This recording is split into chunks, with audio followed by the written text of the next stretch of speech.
and British Rail are having a good morning after some early cancellations. Now, in a moment, we go up 1,000 feet above London's traffic with Brian Wolf in The Flying Eye. But first, a classic oldie released 10 years ago today. What do you want? What's that? Morning, Terence. Meet Daly's deal. Huh? Daly's deal, meet Terence, your new kennel person. Be careful how you hold that lead. What? Now listen, Terence. This is your actual eye thoroughbred animal. And as such, he's hypersensitive to any form of maltreatment or rejection. I want you to remember that at all times. Oh, hold on, you can forget all this, mate. Pardon? I'm not looking after a dog. Dog? Dog? Mongrel's a dog? This little miracle of nature is a racing machine, a greyhound, a prince among sporting canines. Listen, it's got 4 legs, a tail, and it barks. It's a dog. I don't think you quite understand, Terry. I don't want to understand, Arthur. Say you got a meet? Yeah. Cotchelatelli's off a couple of geezers. Just got away with the reddies. Happy? Dave, what kind of a question was that? Sorry, I spoke.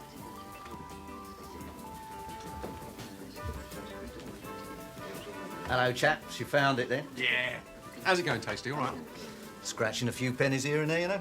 Dave, a couple of pals of mine, Fred and Ted. Pleased to meet you, gents. Oh, what's it going to be? Large scotches and whatever you want for yourself. Yeah, I'll get these. No, leave off. I'll do it. Oh, come on, get it off, get it off. Oi, off. What's the matter with you? Don't you like God's creatures? Yeah, I love them. But I don't want one living here sprawling all over the furniture. Come on, Now, Fido. calm down. It's just for a few days till I get him settled in with a trainer at White City. White City? Yeah. You got Didlow or something? That's a top GRA track, isn't it? That's where they hold the dog derby. Yeah. Only race the cream there. That's right. You ready? What for? Trial run. Come on, Dee Dee. Same again, Dave. Then we'll have to split. Oh, this one's on me. No. There you go. No, I insist. Now listen, it's your living. Let me. Okay, you insist. What bit of lunacy made you buy a greyhound, eh? Well, I didn't buy him. I took him in lieu. What, a public loo? No, in lieu of Reddy's. Paddy Early was into me for a few quid and couldn't come up with it, so he let me have the pick of the litter. That's why I call him Daly's deal. Oh, yeah? Yeah, I mean, he was only into me for 200 sovs. And I mean, the great progeny of Mick the Miller there. Couple of grand the right way. Are we talking about the same Paddy Early? Yeah, well-known breeder and trainer of many a win forecast combination. Did he tell you that, did he, eh? Oh, no, this'll do, stay here. What? Now, Terry, unleash him, but restrain him. Restrain him? Yeah. He's sleepwalking now. I mean, how do you expect to get him to run, eh? Eh? Oh, brilliant. Right, stay there. Ready? Yeah, I'm ready, yeah. I don't know about him, though. No, don't be misled by the intensity of the concentration, Terry. He's going to spring like a panther. Stand on me. Ready? Yeah, I'm ready, yeah.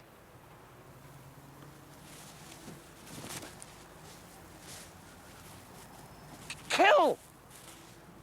Kill!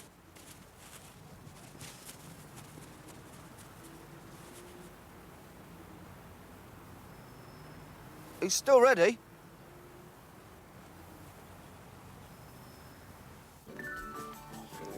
Well, that'll have to do it, folks. We really got to go. You sure?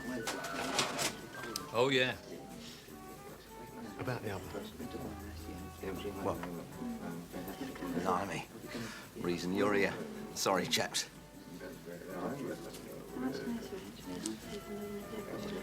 Don't worry about Dave. He's one of your own. Ah. No offence, Dave. It's just that, you know. If I didn't cop a deafening to what went on here, I wouldn't have any members at all. See you, Dave. Yeah, right. Yeah, take it easy. See you later, mate. No good hollering and hooting. We had a deal and that's it. And you got the bargain. Bargain? Bargain? This animal has narcolepsy. Not to mention total paralysis of its lower limbs, namely its legs. Don't you listen to him, Dee Dee. Oh, come on, Arthur. You've only had the bloody thing a few hours. Yeah, long enough to recognise certain movement deficiencies. Run, he can't even trot. The best he can do is walk. And that's backwards, slowly. That's only because he ain't had a chance to get used to you. It's a proper thoroughbred, isn't it?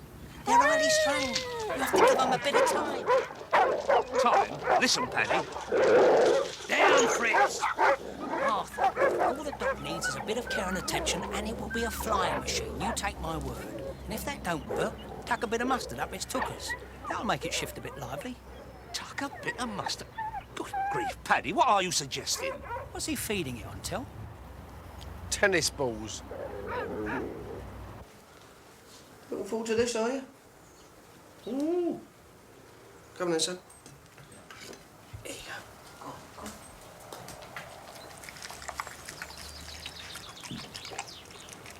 Well, that ain't your appetite, is it, Fido? Steak. Yeah, steak. And brown bread. Brown bread? Yeah, you know, roughage. Rough.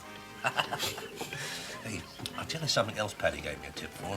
Nothing I have to invest in, I have. When the dog is ready to run, just before the off, you know, a certain unspeakable procedure with mustard will enhance its performance no end, if you get my meaning. You do what? Harbour me, old son. How's business? Oh, subject to the usual fluctuations, Tasty. You? About the same, about the same. The usual, Dave. Won't be yourself and Arthur. Oh, Tom. That is a large one, Dave. Of course I have. Hey, Tasty, do you know anything about the vagaries of the sporting canine? What? Greyhounds. Oh, Well, I don't know. Some. A mate of mine's got a couple. He races. Well, what do you want to know? well, I've just acquired one. I want to know how to make it run. Well, I could give him a ring, I suppose. Ask him. Here you go, gents. 2 large vodkas. Sergeant on. Yeah, would you? Yeah. All right. There you go. Go on, then. Go on, stick.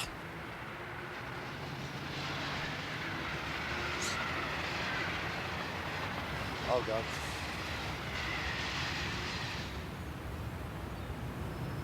Come on, then. Come on.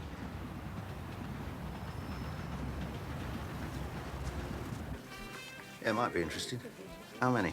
Say, 30. Well, what they got to come to? One or a lump. I'll see what I can do, ring you back. Blimey, hang on a bit. Hey, Dave. Yeah, cool. Tarby. Yeah, right. Listen, there's one thing might come in handy.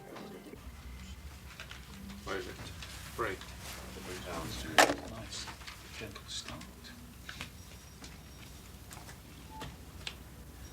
You're 3. And another 5.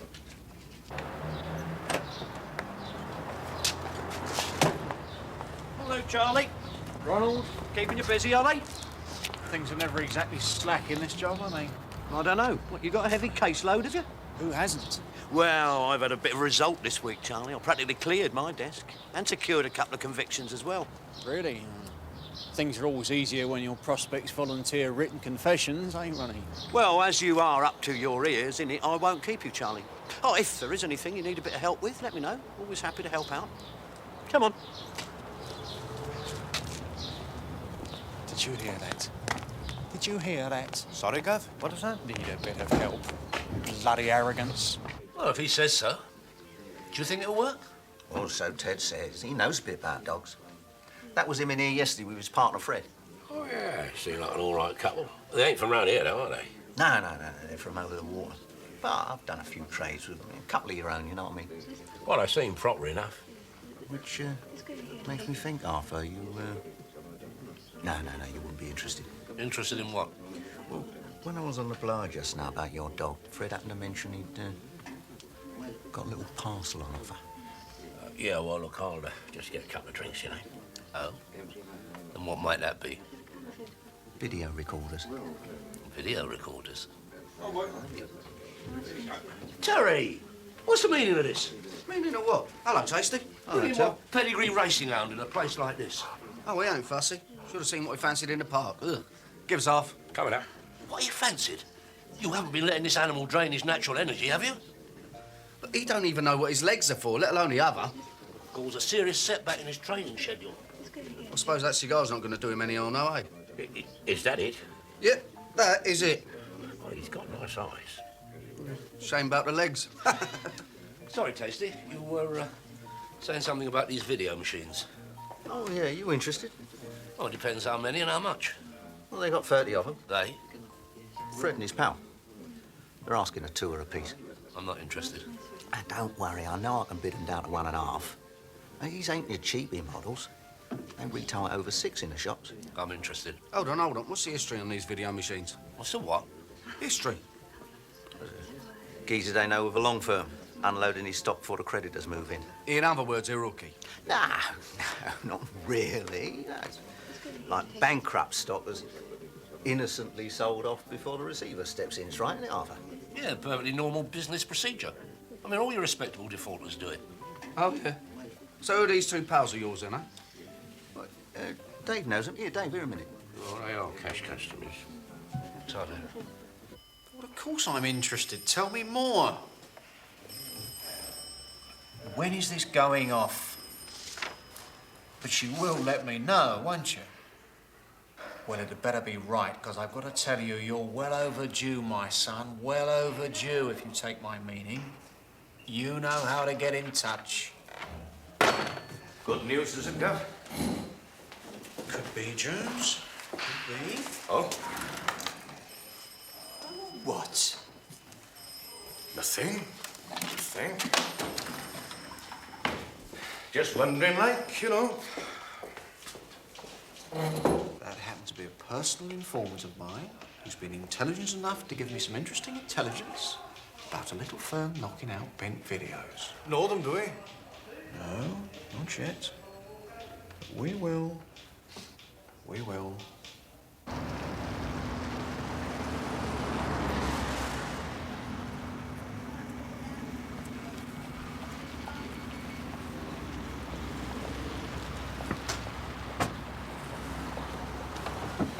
Did he have anything useful to whisper in your ear then, girl? If he's right, Mellish, more than useful, this could be a bloody big coup. Oh, yeah. Oh, yes. This could mean I should be nicking the bold Arthur Daly and his crony, Terry McCann, bang to rights in a very serious criminal exercise.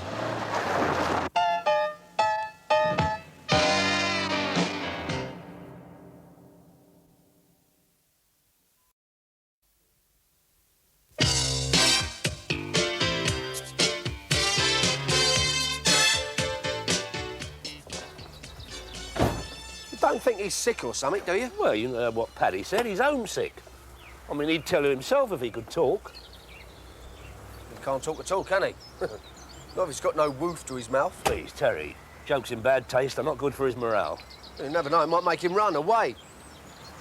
He'll run. I have something in here that will bring about a devastating turn of paw. What's that, a large economy jar of Coleman's, is it? Eh?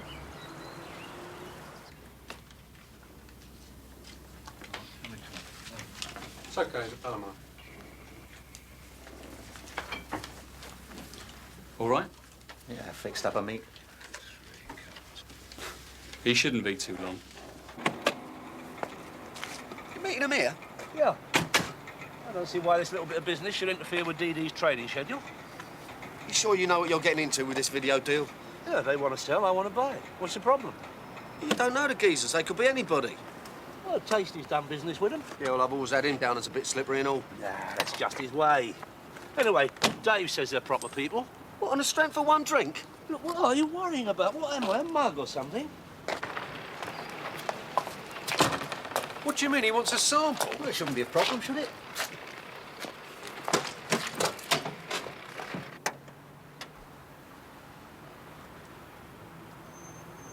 You're joking, aren't you?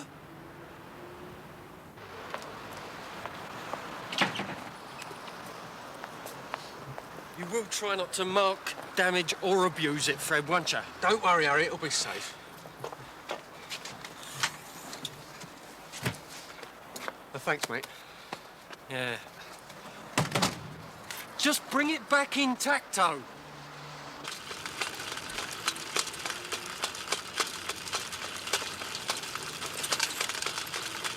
Faster, Terry, faster! I'm going as fast as I bleeding can. Put it in higher gear, then. It's in the ice gear already.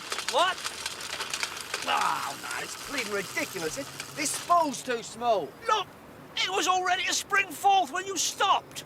Get back on. No. What is the matter with you? DD was all ready for the off. Listen, if I'd been on the road, I would have been doing about 100 miles an hour. Oh, yeah? Oh, that's stupid, that thing. It should be the same size as the wheel. I told you that before we started. It's just your excuse. What's going to give me strength? Well, somebody better. Hey, the blokes you're meeting? Yeah. No, you must have misheard me. I said a motorbike, didn't I? I mean, it's obvious, isn't it? Sorry, Arthur. Got it a bit wrong. That bike with the special fixtures put me back 38 sovs. And now you tell me you got it wrong. Well, it don't matter. I mean, nothing's going to make this run. Yeah, some of them can be like that. Bloody Paddy. I reckon he knew. Oh, really? Well, lads, how about our bit of business? Yeah, right. Tasty says you want to view the goods before... Yeah, no disrespect, Fred, but I like to do things proper. You do understand. Oh, of course, Arthur. Wouldn't be right to part with any wedge until he's seen what he gets. Exactly. Want to have a look at it here? Here? We got one tucked in the boot. Oh. Yeah, all right.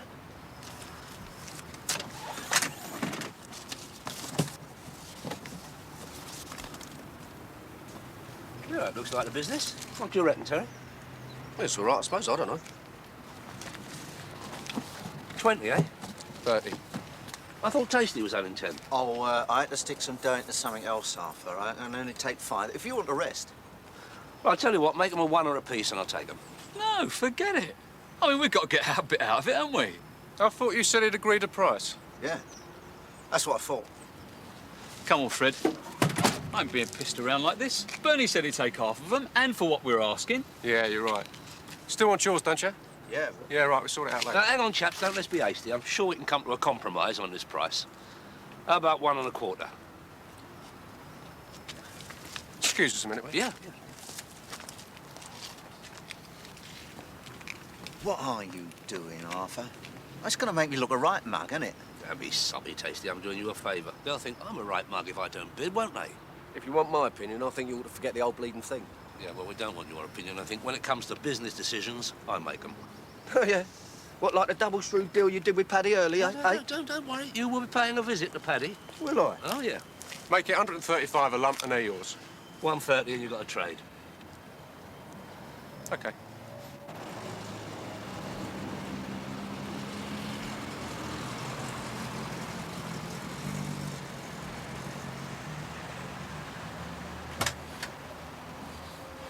Did you see him then, Gav?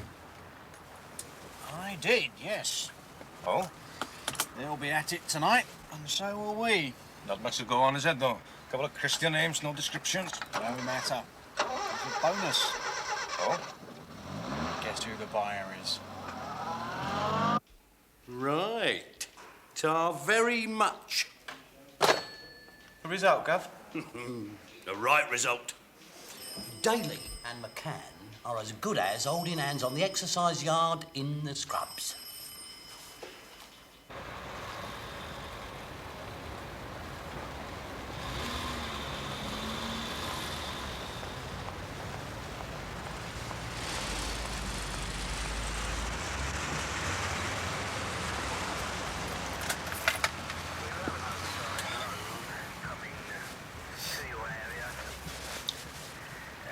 Right. When do we move in then, Gav? You got somewhere to go? As soon as we're sure they've got the gear. When does Arnie want the van back? I said any time in the morning would be all right. Listen, why didn't you get them just to deliver straight round to the locker? They haven't got suitable transport. No, we meet them at the boozer with Tasty and then we collect from their geezer.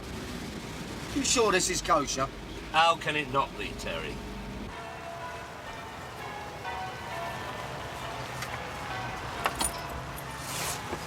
That's it, over there.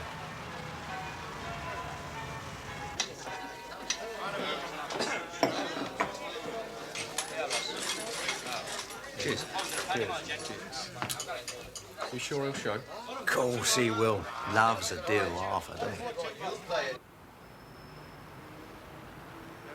unknown. Yes, start Adam. 13 for 11.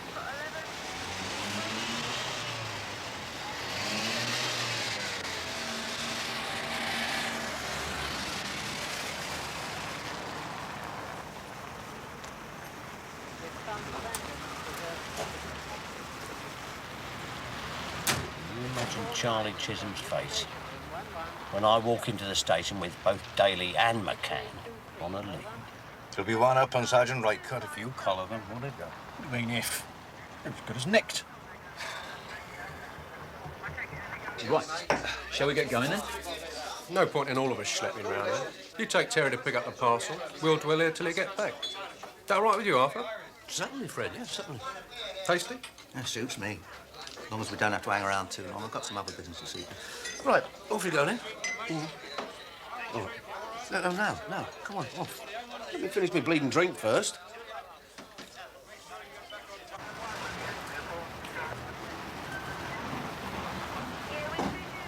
Must be one of them with McCann now, Gav.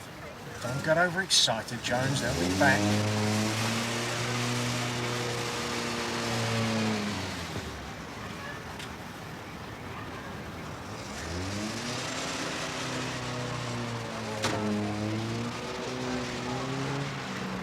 Lovely. Take long, will it? Well, we got time for a few more drinks. Yeah. Darling. Thought you said it was just up the road. Don't worry, it ain't much further. God, I hate these places. It's where he lives. Yeah, first floor, number 10. You might as well keep an eye on the van while I go and get him. I won't be long. I thought you said they wouldn't be long. I can't hang about, you know. In fact, I shouldn't be here now. Yeah, well, they've got to collect the gears, don't they? Get round to his warehouse and load up. Takes a bit of time, doesn't it? Yeah. Yeah, but listen, Arthur, you don't mind if I slip here. No, not at all. But what about... I'll weigh in with my bit now, then I'll call round and pick up my stuff from your lock-up tomorrow, if you don't mind. No, that's fine, but don't you want to... No. Give it to Arthur to hold. That way we keep everything properly, you know. OK. Yeah. I'll see you then. Yeah. Tomorrow. Right. Oh, by the way, you shift those TVs I got here? No problem. Went the same day. See you then. Me and Ted have got to meet as well. Hope they ain't going to be much longer.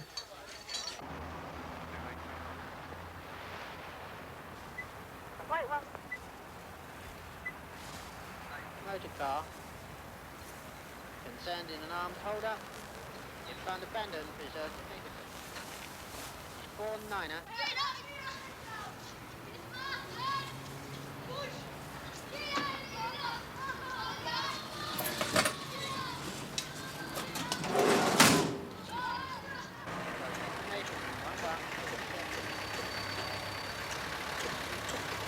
What's he bloody doing back on his own? X-ray 2, yes, go ahead. Do you think we ought to make a move now, Gav? No, Why not? because what would be the point without the evidence? Cretin.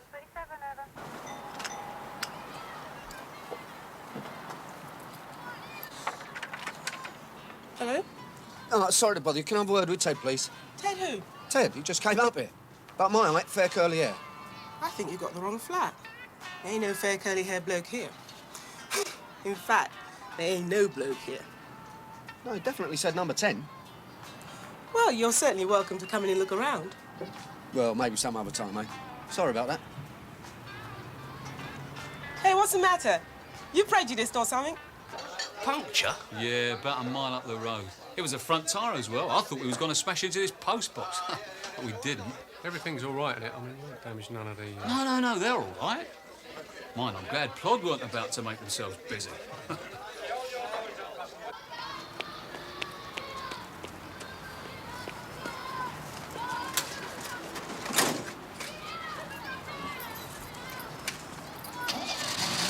He was having a bit of ag fixing the spare, so I jumped in a cab to let you know, in case anyone was wondering where we were.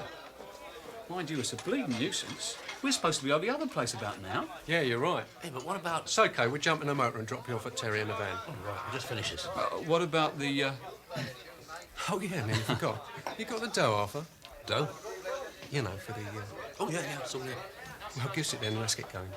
What, give it to you now? Would you want to stand in the middle of the street checking a parcel but like count the money? No, of course not. But I think I'll hang on to the reddies until I've seen... Do what? Take it easy, Ted. Don't start. Don't start. I didn't want to knock him out to him in the first place. All right, nothing. I've been running around like a loon, humping the bleeding gear. No, sod him. Let's flog him to Bernie, like I said, and we'll make more for our end. OK, look, you get yourself a drink, and me and Arthur will be back in a minute. Come on, Arthur. Come on, where? Where it's less public.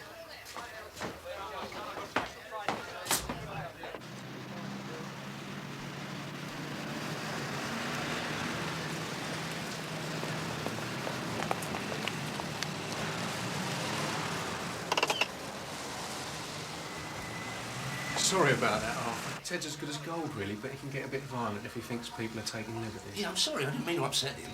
Funny, you wouldn't think to look at him, but he murdered a geezer once. Murdered?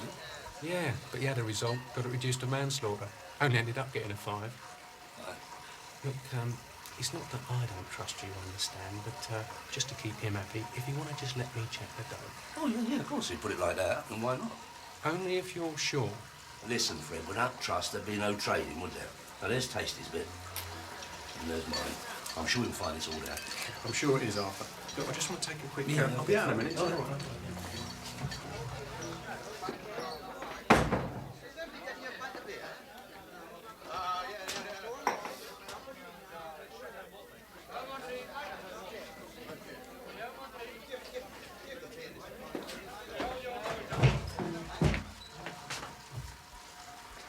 Cool.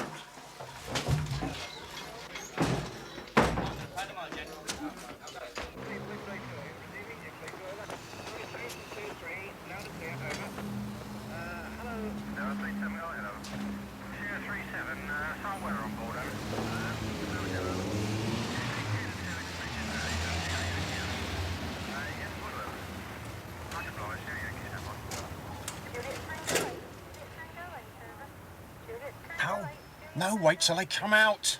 I've been cornered, Terry. The bastards have cornered me. Nearly $4 grand. Oh, my God. I told you I never... Look, this is no time for I told you so. Come on, I want them found. I want their bodies damaged and brutalised. I want my money back.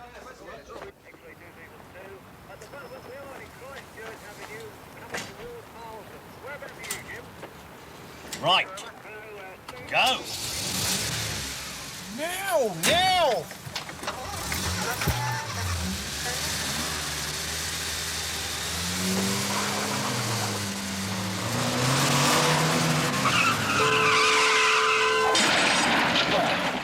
Bleeding idiot! Right, cop, what the bloody hell? What in God's name What are you doing here? What am I doing here? I am on surveillance. So am I. I was just in the process of nicking these two. So was I. Mr. Chisholm, Mr. Rycott. Do you need a witness? Never mind all that, Daly. You are both nicked. Nick, what for? Oh, wait a minute, right, cop. This is my collar, if you don't mind. It is not. We've been watching them all evening. So are we. Open up the back of this van. Hold on. What are you all talking about? Hold on. Hey, do you mind? As a matter of fact, I do. Anything we can assist you gentlemen with?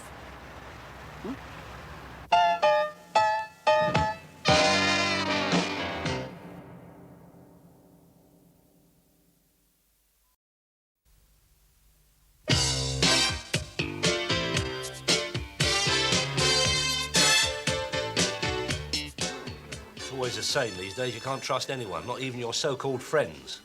I don't know why you're having a go at me, Arthur. It's not my fault you got cornered. You vouchsafed their credentials. You said they were proper people. I just said they were a couple of your own who didn't mind putting their hands in their pockets. If you ask me, it's Tasty you ought to be having a word with. Well, don't worry, I got Terry out looking for him now. Oh, that's good. How's the wonder dog him? Homesick. For Battersea.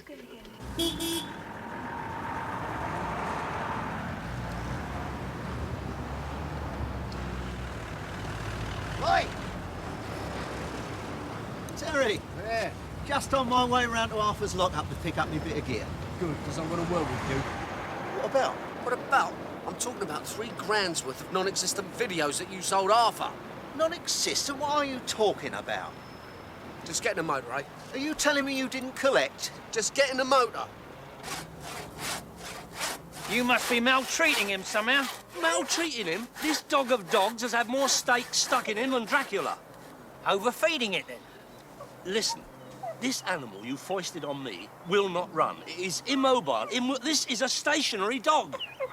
I don't understand. It ran for me. Perhaps that is because you were prepared to do unspeakable things to its nether regions. I personally am not prepared to subject myself or this miserable beast to such a distasteful ordeal. So what do you want to do? Not what I want to do, it's what I'm doing. I'm backing it. In what race? I am backing it whence it came, to this knackered yard. What am I supposed to do with it? I don't care. Teach it to lay down, play dead. That shouldn't be difficult. I want my 200 sovs.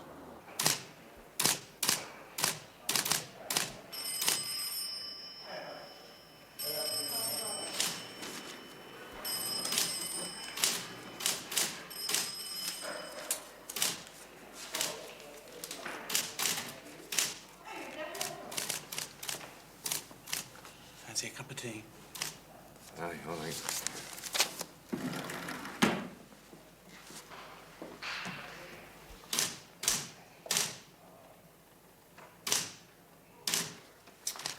Bloody fiasco, that turnout yesterday, eh, Phil? The way Chisholm's going off, I think it was my bloody fault. Yeah, well, it's not my governor. I have to do the explaining to the DI. My life's a misery with that man. Yeah, I know what you mean. Well, it's not too jolly. Just between you and me, Taff, right? Who was it who already eyed it for you? Well, just between me and you, John, if I told you that, and Chisholm got to know, I'd be back in the Three Valleys, directing traffic. I swear, Arthur, my eyesight, I'm just as gutted as you are. Can't believe they could have done this. There must be some explanation. There is. You bloody set me up. Us up, you mean? Come off it. I've done my dough as well. Money I trusted you to look after for me. Yeah, if anyone should have the ump around here, it should be me with you. Hit him, Terry. Hit him several times all over the place. That's not going to be necessary, is it? No. Look, Arthur, let's try and be reasonable about Reasonable? this. I have done £3.5 grand in cold down to you introducing me to them reptiles. I wanted back. Well, don't you think I want my bit back? Well, never mind all that crap. Where can we find these merchants? Well, I only know where they drink. Right, Tasty, let's go. Get in the back. Go where? Where your mates drink. And if I get my money back, I might even let you buy me one. Go on, get in the back. Go on.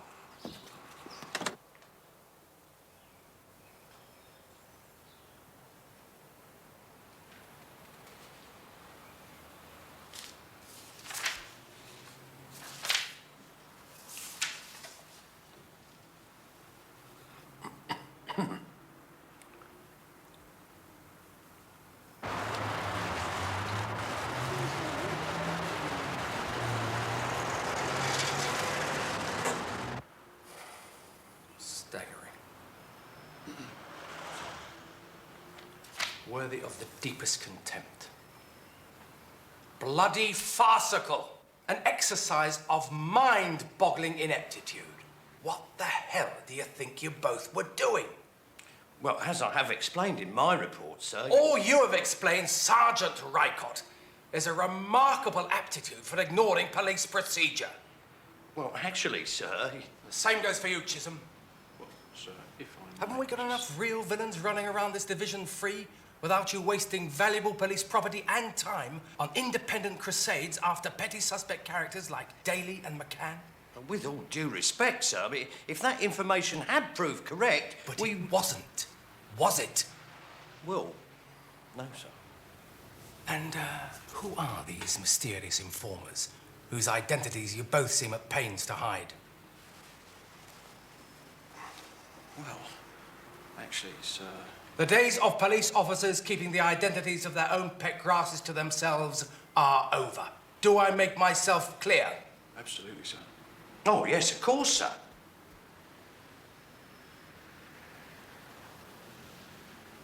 Well?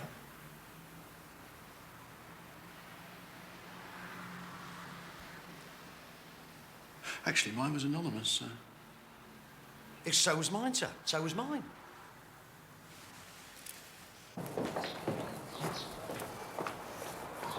Frankly, Jones, I'm getting a bit tired of your ineptitude. Me? What have I done? Well, not enough. Not nearly enough. Do what you tell me to do. Well, exactly. There's no drive, no ambition, no initiative. It's all left to me. Aye, aye. Give you a hard time, did he, Gav? What? The DI, like, you know. Give you a hard time. For example, you are friendly with Rycott's DC Mellish, are you not? Yes, we do have the occasional drink together, but... Is it entirely beyond your ability to find out what Rycott and Mellish are up to in the future and help by putting me in the picture?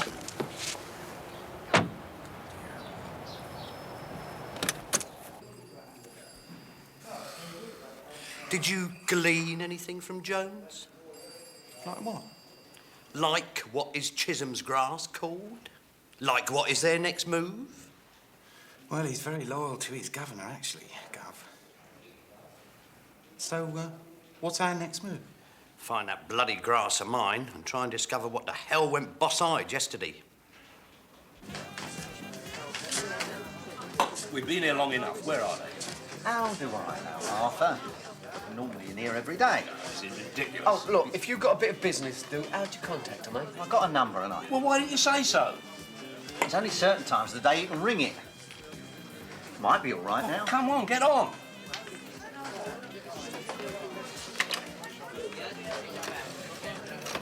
What number is it? That one.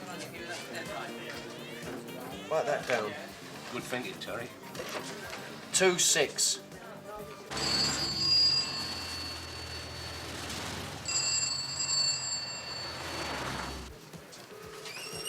No answer.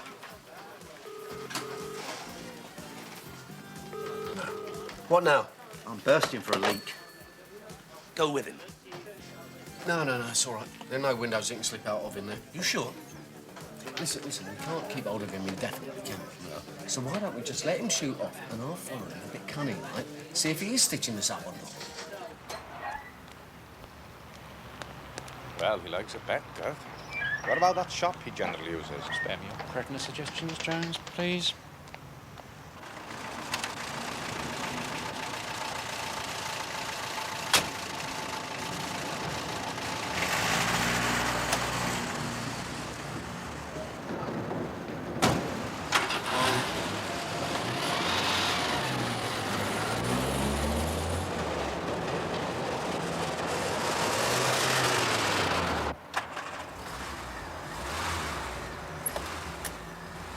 I think our best bet is to sit off outside his drum and wait until he shows.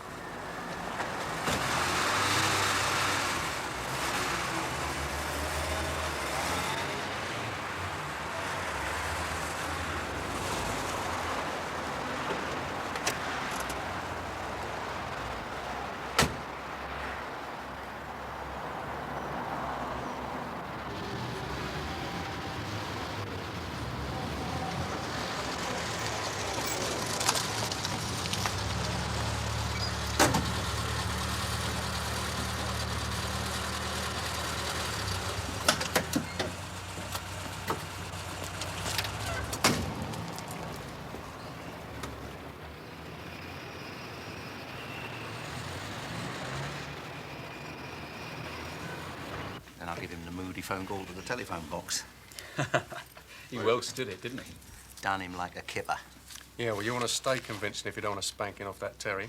I understand he's a bit useful.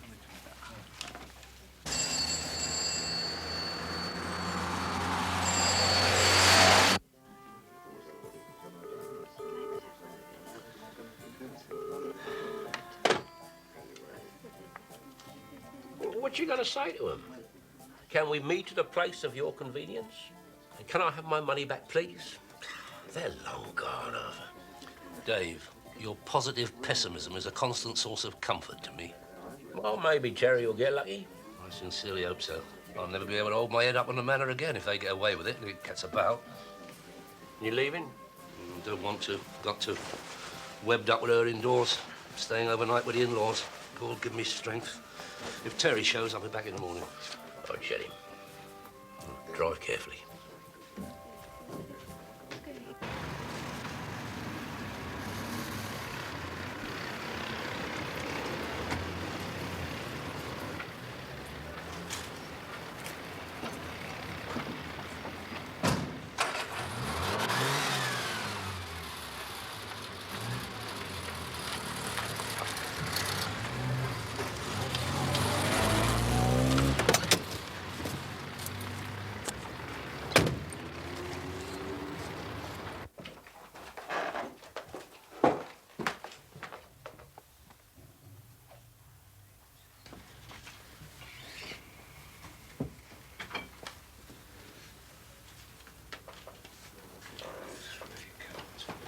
I'll have 3.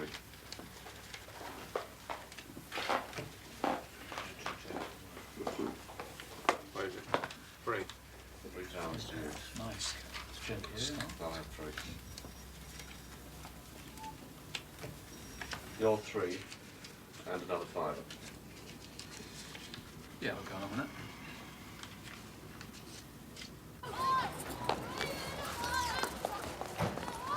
Charlie, what are you doing here?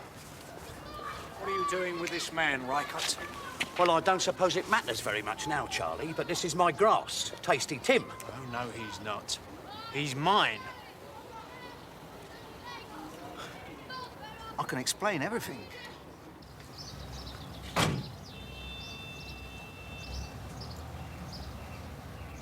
It's the truth, Mr. Chisholm. Mr. Rycott, may I never see my poor sick mother again, alone in her wheelchair, at the old folks' home. Look, it wasn't my fault. The geezer with the videos didn't show. I mean, how was I supposed to know that would happen? Still doesn't explain how you gave this officer here the same information as you gave me without telling either of us. Mr. Chisholm means, Tasty, you gave us that false information separately. That is what I said. That is what I said. Thus occasioning a very serious waste of my valuable time. And mine, and mine. Not to mention causing Mr. Chisholm to crash his motor car into mine. What? What? It was you crashed into me. Look, Mr. Rycott, Mr. Chisholm, be fair. Put yourselves in my position. You both of you put the frighteners on me at the same time to come up with something. Well, when this scene turned up, I thought, do them both a favour. You know, what was I supposed to do? I'll tell you what I'm going to do. I'm going to give you one last chance to come up with a result. And soon. Otherwise, you're going to be in serious trouble, my son. I shall personally see to that.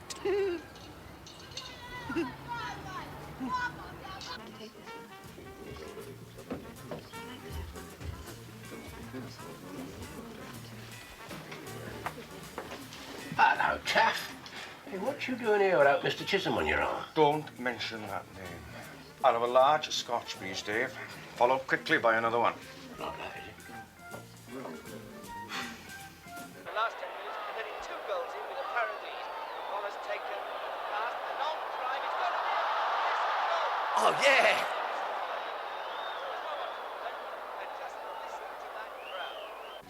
And that's not all I have to put up with. See? You know something? No, what's that? I suppose you know what happened. I suppose you know what happened with Arthur and Terry. Yeah, I understand they had a bit of aggro with your lot. Some sort of mistake, as I heard. Mistake?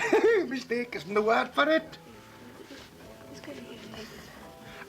This is strictly between me and you, Dave. Strictly between you and me. Oh, Taff, I am well known for my discretion. You're joking. Oh, I'm not. Totally legless, apparently. Dave had to bung him in a cab, then he phoned me and told me what happened. It's quite funny if you think about it, isn't it?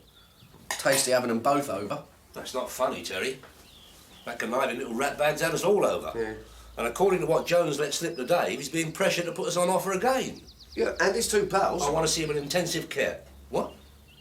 Well, you can bet that his 2 corner artist mates don't know he's a wrong one. Well, who cares what happens to them? After I get my money back, that is. Which reminds me. No, we can use it, can't we? Use what?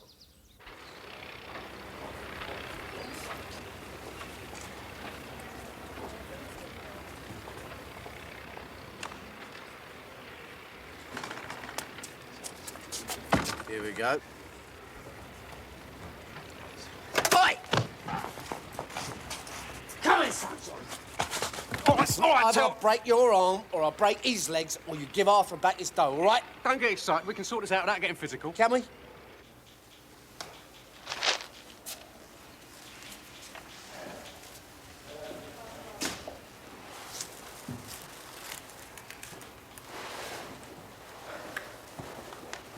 You look ill, Jones. Well, I hope you're not going to use that as an excuse for being 4 hours late on duty.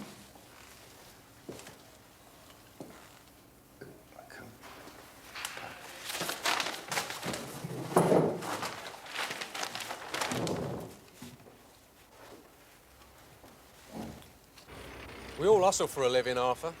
No hard feelings, I hope. It ain't nothing personal. All right, Terry, you can chin him now. Oh, shut up, you've got your dough, ain't you? Hey? Listen, there's something you two ought to know. I think we ought to have a little discussion.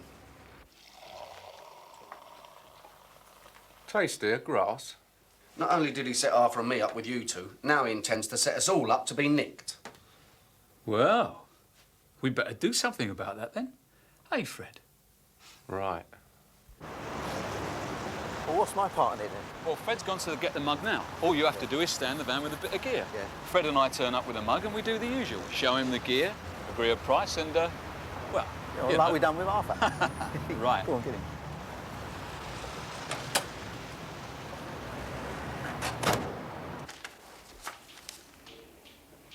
That's what she said. What did you say your name was? Well, that don't matter, does it? Thing is, Tasty asked me to pass on this message because he couldn't get to a phone. Oh, yeah, and he said, could you pass this message on to Sergeant Rycock, is it? Yeah, he said something about keep him in the picture. Said you'd know what he meant. Aren't you going to tell Mr. Rycock, Gov? Why should I? Do you think he'd tell me?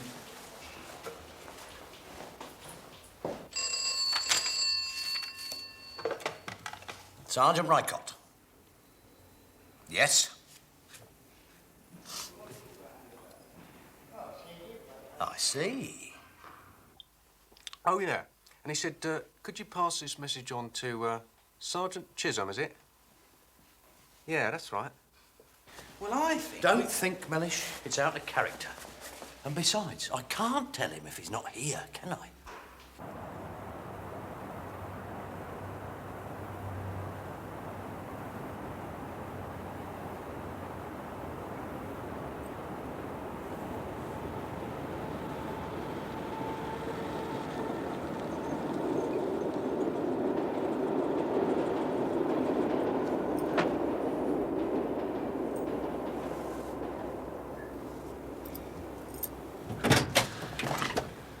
Mr. Chisholm, what are you doing here? What are you doing here? Where are the others, and what, may I ask, are these? Well, Gov. What? Well, well, Charlie. What a coincidence. I don't believe this. Where's Daly and McCann? What? Now, I don't know how you come to be here, Charlie. My name is Albert! Well, come on, what happened then? They had another bloody rack about who was going to nick Tasty. Once it was discovered, the TVs were bent, like. Mind, don't ever let on I've told you all this. Chisholm would crucify me. Don't worry, Taff, your secret's safe with us. Oh, God, can't you picture their faces? They weren't too pleased, I can tell you. Yeah, just between us, Taff. Did they sus that someone we might know set them up? What do you bloody think? Nothing they can do about it, though, is there? No. Excuse me, gotta phone the governor. Cheerful Charlie. His name's Albert. Oh, it gets better, doesn't it? Jonesy? Arthur? Paddy? You come to give me my tour? Yes, I have, Arthur. Hey? And I'll buy you a drink. What? Yeah, you did me a right favour, give me that dog back. Yeah. Turned out he was only suffering with some sort of virus. Just won a Grade A race at the White City. Flew in. Nearly broke the track record. Trainer reckons he'll turn out to be a likely Derby prospect this year. Terry, hit him. Where's he running next and when? Terence!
have a look absolutely inside? fine.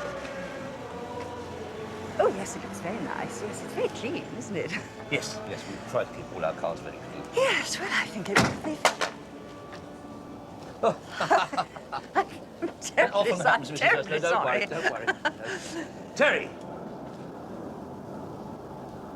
Terry! Godfrey, I wanted to word with you about the darts match. Sorry, Bri, but I got to run. My old man had one of her turns, you know. Like next time. Vincent, don't forget about the darts match, will you? Oh, yeah. Right on, Bri. Ah, Marion. The old vocal cords were in good nick today, eh? Ta very much, Vicar. Mrs. Bickerton-Jones, Mr. Howlett. Thank you so much. Bye-bye.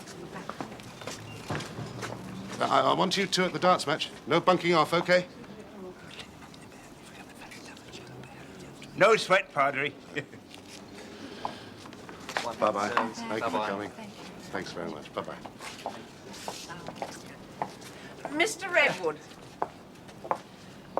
would it not be possible to arrange special services for those people? Well, they're all members of the parish, Mrs. Bickerton-Jones, just like you and Mr. Howlett here. Just like us, Vicar. Come and have a coffee in the crypt sometime. They're good blokes. You might pick up a thing or two. Of that, I have no doubt. It's always the same excuses. Listen, just because a poxy wing mirror fell off doesn't mean you can have a go at me in public. Look, you don't understand the pressures. Pressures? That motor has been sitting out there so long, it's started to take root. Oh. Along comes a cash customer out of the blue, and bits start falling off like it was autumn. She bought the bleeding thing, didn't she? Look, I've got to fix that wing mirror, I've got to replace the spare. If it's not ready for sale, you shouldn't put it on the forecourt, should you? Come in, Godfrey. Godfrey, Terry, Godfrey. What's your Arthur? How do, Terry? Yeah, I think I've had a bit of a result, Arthur. Nice little colour portable. Needs a bit of fixing up, you know, blah, blah, blah, but it should be ready by this evening. Well, don't knock yourself out, Godfrey. It's only for her indoors. She wants a telly in the kitchen. Kitchen? Yes, to occupy her mind while the duck al orange is defrosting. Oh, dear. You'll have to front me a couple of quid, Arthur. You know, it needs a couple of parts, new aerial, blah, blah, blah, you know. Here you are. There's 10. Oh, nice one, Arthur. Thank you very much, sir. I'll bill you then, eh? Yeah. You'll have to pick it up, Gov, though, because my motor's temporary. What's the name? Yeah, all right, Godfrey. Thank you. Nice to meet you, Terry. Thank you, sir. Thank you. What was that? Well, Godfrey, just a bloke who puts a bit of gear my way from time to time. Okay. No, he mends things. TVs, fridges, stuff that people chuck out. You don't seriously think I'd do proper business with someone like that, do you? No. No. That's not your style at all, is it? No.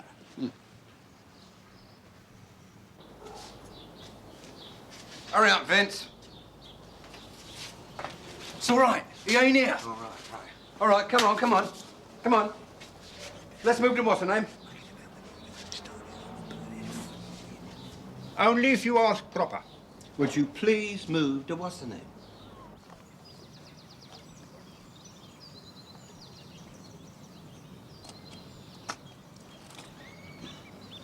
Hello.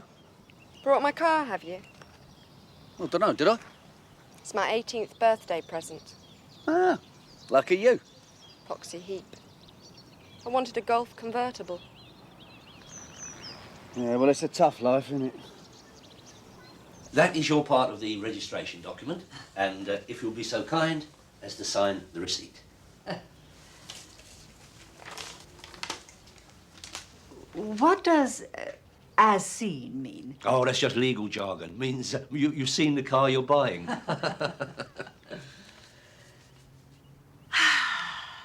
I wish my husband was here to deal with this. I think your daughter will find it's an ideal runabout. Nice garden you have, Mrs. Hurst.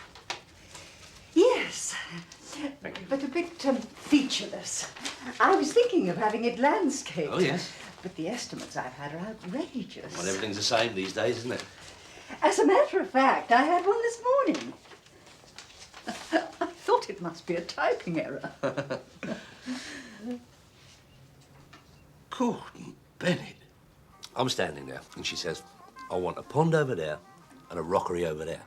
Well, that's landscape gardening, isn't it? That's what you think, but I know better. See, a pond is an hole, and a rockery is the opposite.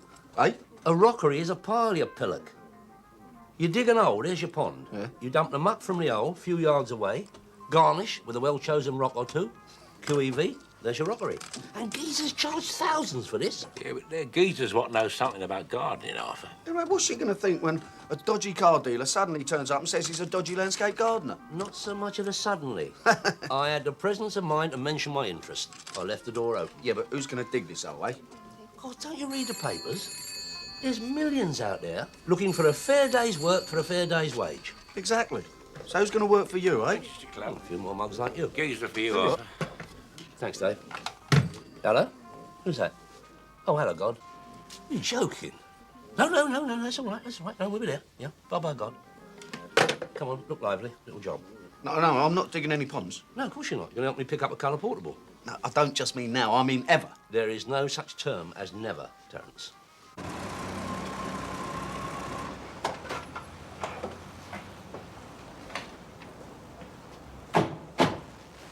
Arthur, this is a church. Well spotted, Terry.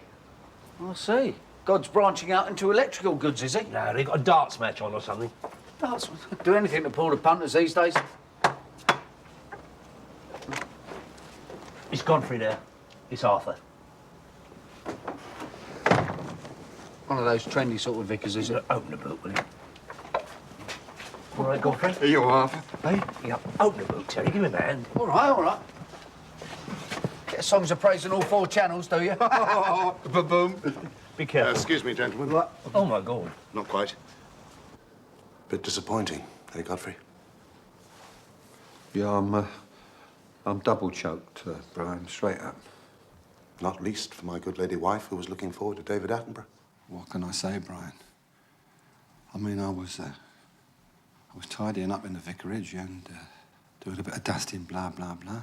And all of a sudden, ba-boom, I find myself having it way on the end of my toes with the old telly. Look, excuse me for asking, Godfrey, but am I right in thinking you were just trying to knock out the vicar's telly to me? Go to the top of the class, Arthur. Give him a smack, Terry. Please, remember you're in God's house. Sorry, Reverend, it slipped my mind. Incidentally, I hope you're not under the impression that I was cognizant with the origin of this appliance. Oh, no, I quite understand, Mr. Daly. Godfrey's been out of prison about a year now. There's been the odd bit of backsliding, but nothing too disastrous. Eh, Godfrey? Old habits, Brian, blah, blah, blah. Do you mean you knew he was a wrong un? Well, there's 1 or 2 wrong uns in this part of the world. Say that again. But they're all members of my flock. Joy shall be in heaven over 1 sinner that repenteth, more than over 99 just persons that need no repentance. Eh, Godfrey? Well, this is it, isn't it, Brian? I mean, ba-boom. He's been a real prince, old Brian. Yeah, nice little club down here in a crypt, tea and stuff. Even let some of the chaps sleep in the vicarage. Finds us work. He's been a real what's-his name is Brian, no lie.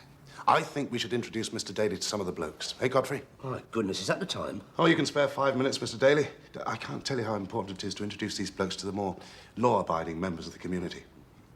In the meantime, of course, Arthur will have to do. Oh, here we got company. Cop this lot, Terry. Social worker's nightmare, isn't it? Oh, Vincent, Marion, come and meet some new friends. Marion? That was John Wayne's real name. Yeah, his mother was ill. What's the name about John Wayne? Oh, yeah. How'd you do? How'd you do? Vicar, come and see my new angel. Come along, Daly. Oh, yes, of course we do. Spare some loose dosh for a spot of supper, Chief? Very nice. You ever thought of doing that on the pavement? No, that's a great idea. All right. I suppose you'll be wanting change. Well, what do you think of our little port in a storm? Oh, it's very uplifting, Father. I know what you're thinking. Why bother with a bunch of old lags? The flotsam and jetsam of this world. Well, they've paid their debt to society, but society doesn't want them. These blokes crave for what most of us take for granted. Work, a home, acceptance. Yeah, I suppose work is a bit of a problem. It is indeed. Of course, men in this unfortunate predicament would not expect to earn top whack, I imagine. I mean, the dignity of honest labour would take precedence over a bloated wage packet, am I right? Up to a point, In that case, can we have a few words in investment? Oh, yes, of course. Excuse me. Yeah. Excuse me. Oh, no, hold on. What's occurring here? No, you just hang about here, Terry. You'll be all right.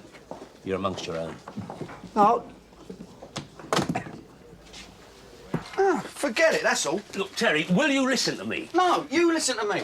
I don't want anything to do with rockeries or ponds or shovels or piles of earth, anything, all right? Listen. And don't give me all that garbage about fresh air and exercise.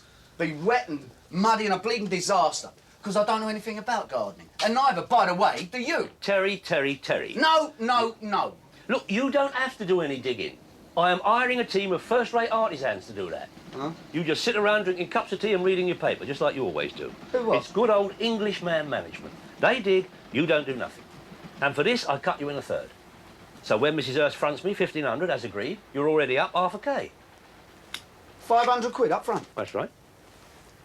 So what about these other artisans then? Well, it should be it sounds like them. You're going to be very impressed. Oh, yes, Arthur, very impressed. Oh, Mr. Chisholm, Mr. Jones. Do you know anything about rockeries?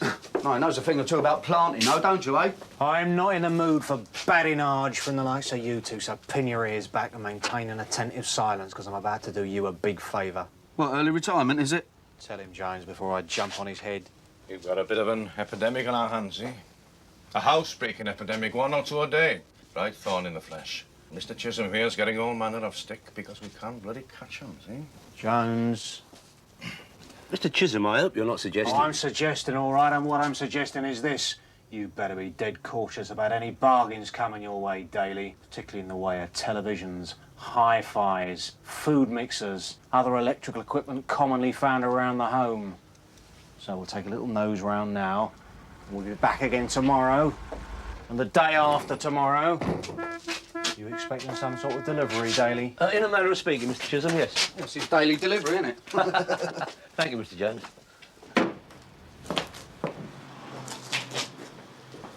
Good grief. What's, my boys?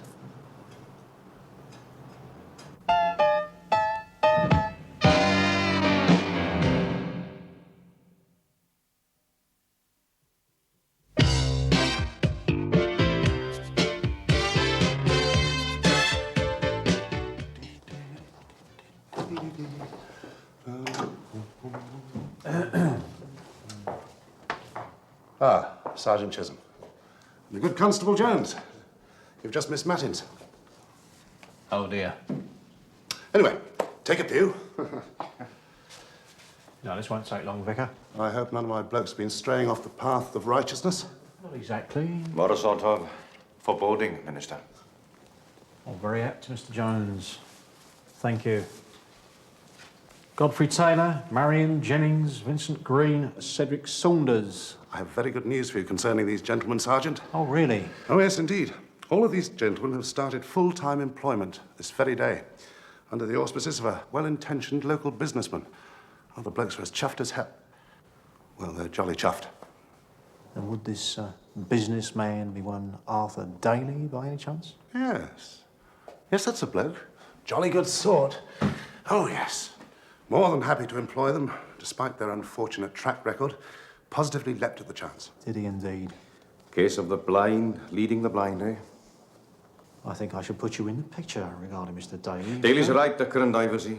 And the sergeant here, he's been trying to put him in the frame for years, without success. Jones. Sorry. Yeah, I have reason to believe that Mr. Daly's involved in criminal activities, Vicar. And being as how he's webbed up with some of your congregation... Is Mr. Daly a convicted criminal, Sergeant? Not yet, no. Well, then you must agree that he's innocent in the eyes of the law. Not to mention the Lord. You really must stop thinking the worst of people, Mr. Chisholm. He that is faithful in that which is least is faithful also in much. St. Luke 16. Once a villain, always a villain, A. Chisholm, yet to be proved wrong. Well, I don't see what villainy there is in building a rockery. Building a what? Rockery of ages. Cleft for me sort of thing, hey, Minister? Very good, Jones. Very good indeed. Very droll. I've been thinking. The governor won't go upon us making inquiries about a rockery, will he? Jones, 2 things. Do not tell me how to do my job, and 2, do not interject feeble Welsh jokes when I'm trying to interview a member of the cloth. There we go, son. That's the old shovel Mark III. A very lethal weapon in the hands of a paddy, you know. Yeah, right. Ah, that was their best single, this one, huh? Yeah. Oh, completely slipped my mind. Many thanks. Now, I do hope your men won't mind, but rather than having them tramping through the house, I thought they could use the shed to make their tea and so on. I don't think there'll be much tea drinking, Mrs. Hurst. They are hungry for work. There is just one other thing. Fiona's car. I'd better just give the lads a green light. It makes this terrible noise. Yeah, you've been making friends with old what's her name then? Yeah, but she's a pain in the bum. Oh, no, come on, Vince. I mean, you've got to chat her up, you know, keep her sweet, find out about the neighbours, you know what I mean? What are we here for? Never you mind. That bloody motor's on the blink. You copped the reddies yet? Yeah, shortly. Wait, you lot! Over here. Right, we all set then? What about a brew up, Arthur? Look, Mrs. Hurst's residence is out of bounds, but she's very kindly said you can have the use of that shed over there. Ah. There's not even a kettle in there. God, can't you use a local caff? Local cafe in this area? It's all right. We'll find something in the good food guide. Very droll. Any of you done gardening before? He done the cabbage patch at Parker's for a couple of years. Tell him to control his vegetable inclinations. We don't want cabbages sprouting up through the rockery, do we? We plough the fields and scatter the good seed on the land. You leave off. Tar, Marion. Very nicely put. A word, Terry. Another break-in last night, Gav. Looks like the same team and all. I'm aware of that, Jones. We won't want to be spending too much time on Daly's lot, will we? Do you know why friend Godfrey has spent most of his miserable life banged up in various nicks? He's a villain. Yes, Jones. He's a house-breaking villain. He breaks into houses. You show him a pile of bricks with a couple of windows and a door and he becomes a man possessed. You with me so far? Oh, that's brilliant, that is. No. Look, I've told you already. I'll sit here good as gold all day long, but I'm certainly not giving your highly paid artisans any aggro for skiving off. Whose side are you on? Nobody's. I just don't have a boss's mentality, and I don't want one either. Top of which I ain't seen any wages yet. All right, look, here. Yeah, there's a century to be going on with. And would you mind asking that horrible oaf if he can stand upright without the help of the shovel? Arthur, there's a Sergeant Chisholm to see you and Terry. Oh, wonderful. Well, come on, then at least wave your shovel about or something. What? And so you see, Mrs. Hurst, I thought I ought to warn you that your so-called gardeners, as supplied by Daly here, are all convicted felons. Mr. McCann here has served a prison sentence for a crime of violence, while the activities of Daly himself have frequently been the subject of police investigations. Nice one, Chisholm. Is this true? True? This is a monstrous slur on my good name. My criminal record exists only in this warped officer's imagination. And as for that fine body of men out there, yes, they may have erred from the straight and narrow in the midst of time, but all they ask is that they be allowed to ply their honest trade, free of the petty vendettas and assaulted ag of officers who've got nothing else to do but sabotage the efforts of the vicar and myself and my boy Terry to help rehabilitate these poor, unfortunate men. A great personal expense to myself, I might add.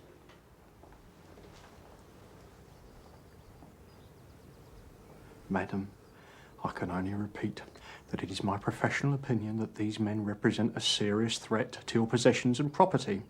I suggest you look elsewhere for gardeners. Certainly not. I'm most impressed by what Mr. Daly has said, and I support him all the way. I was a prison visitor once, and I'm only too aware of the kind of problems these men have to face. Madam, if you think Daly is involved in some sort of charity... I don't wish to discuss it any further, Sergeant. I think the lady means it's time for you to go, Mr. Chisholm. Jones. I'll have you Daily banker rights, you see. Really? See you again soon. Yeah, ta-ra, Taff.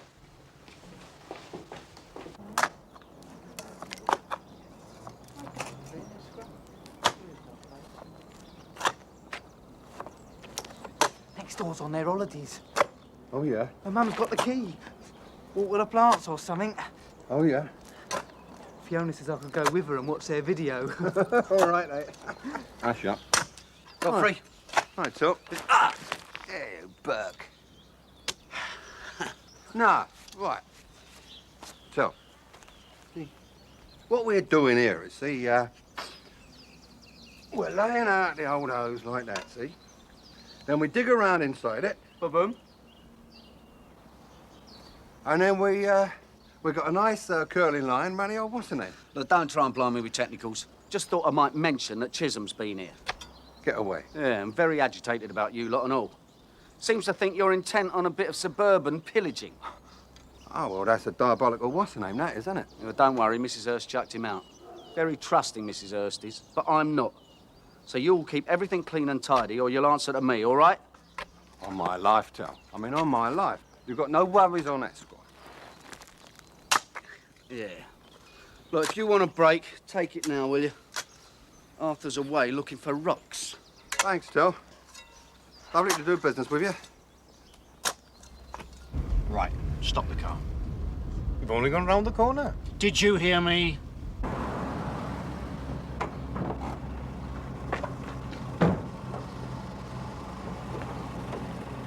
Right, out. What for? I said out!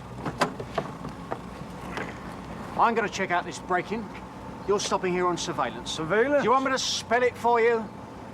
Now, according to my calculations, these houses will back onto Mrs. Hurst's garden. I want you to find a suitable spot from which to observe the activities of Daly's mob. Once you've sorted a suitable location, you phone in to me, and to me only. Look, no offence, Gun, but are you feeling, you know, a bit off colour like? Never better. Seatbelt on! What a lovely little worker. We can't go in any other direction rather than down. I mean, it's supposed to be a pond, isn't it?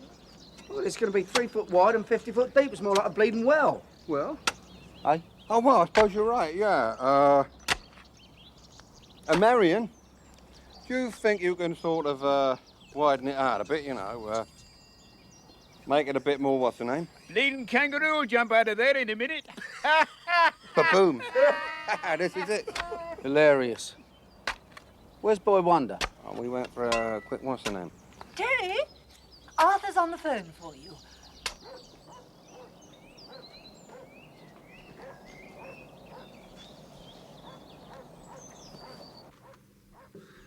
Yeah, working like beavers they are, yeah. Well, I don't know, but... Yeah, it seems to be going all right as far as I can tell, you know. Remind him about the car. Oh, no, there's been no sign of Chisholm, no. No, Mrs. Hurst wants to remind you about the car. Well, it's just making a terrible noise, isn't it? Anything else? Whatever gear it's in, it only goes backwards.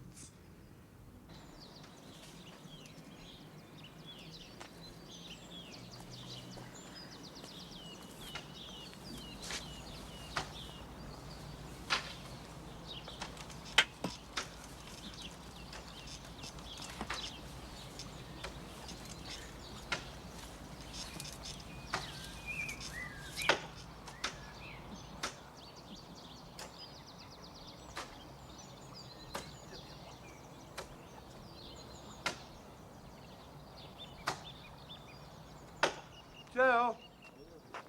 Afraid me and the ads have got to knock off now, you know. Evening prayers and all that, blah, blah, blah. Brian gets there if you don't turn up. No, don't bother me. Knock off when you like, mate. All right, mate. God bless you. Go on. All right, see you tomorrow. Yeah. Have a nice prayer. Yeah. No, are we in danger, officer? No, nothing like that, Mrs. Foskett. What's Mrs. Hurst done? You can tell me. She hasn't done anything. Oh, dear. Look, can I use your telephone, Mrs. Foskett? Yes, of course. Would you like a glass of beer and a sandwich? Well, that's very kind of you. Thank you very much. Shouldn't you have a camera with a telephoto lens? Evening, Arthur. Dave? Whatcha? Give the boy a lager, have one yourself, and a large VAT for me. Your ship coming, has it, Arthur? Oh, you could say that. You know, the creation of wealth is a very satisfying feeling. I mean, I don't want to blow my own what's name, but at the moment, I can do no wrong. Everything in the garden is lovely sort of thing, eh? How's the God Squad getting on? Well, those highly trained artisans, Working with a cream, I am, aren't I? Mind you, that Marion, he's a grafter. As long as you point him in the right direction. If they ever build a Channel tunnel, he's going to get to Paris first, that Marion, I'll tell you. Marion? Yeah, that's a bit off-offer. Using a woman to dig your lake for you. Oh, listen, you've got to do something about that motor and all. It's giving me earache all day long. Oh, I've had a little thought about that. Listen, you take the Cortina off the lot tomorrow and bring hers back in for extensive checkups. We may be able to make the switch permanent. It's hardly a fair swap, is it? Of course it is. Anyway, don't worry about that now. You worry about that when you get back from the quarry. What quarry? I've found you a disused quarry. For? No, rocks. Rockery. Oh, God, I have to think of everything. Rocks? You mean I've got to go and find bleeding rocks now, have I? Keep calm. Sit down. Give him another lager, Dave. Look, all I want you to do is supervise the Bible bashers. It's a piece of cake. Rock cake. The grace of our Lord Jesus Christ, and the love of God, and the fellowship of the Holy Spirit be with us all, evermore. Amen.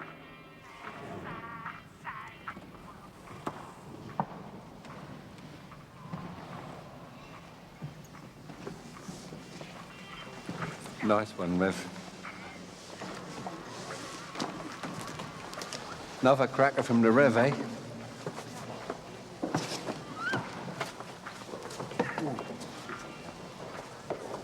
Good night. Good night. Bye-bye. Ah, Marion, good night. Maccabees. Yes, all right, all right. Night, Vincent. Good night, you two. Sleep well. There you go. Ah, Mrs. Bicken and Joe, Mr. Howland. We'll be seeing you at our special Inner City Harvest Festival service, I hope. Godfrey. Oh, I'll look up, Brian. Get things ship-shape for the weekend, you know, tidy up, what's her name, blah, blah, blah. Oh, that's very thoughtful of you, Godfrey. Thank you. Right, Governor. Thank you. Have a lovely weekend. Good night. Nice to see you. Good night. That dreadful person is up to something, I'm sure of it. Do you think we ought to keep an eye on things? I most certainly do. An inner city harvest festival. I never heard of such a thing. I say, look at that. This is wonderful. The bishop will have to listen to us now. I think we ought to go and confront them. Oh, no, most unwise. Perhaps we should have a word with the vicar. Certainly not. This is just the opportunity we need. Perhaps now we'll get a vicar who will keep people in their place. We'll go straight to the police. Yes.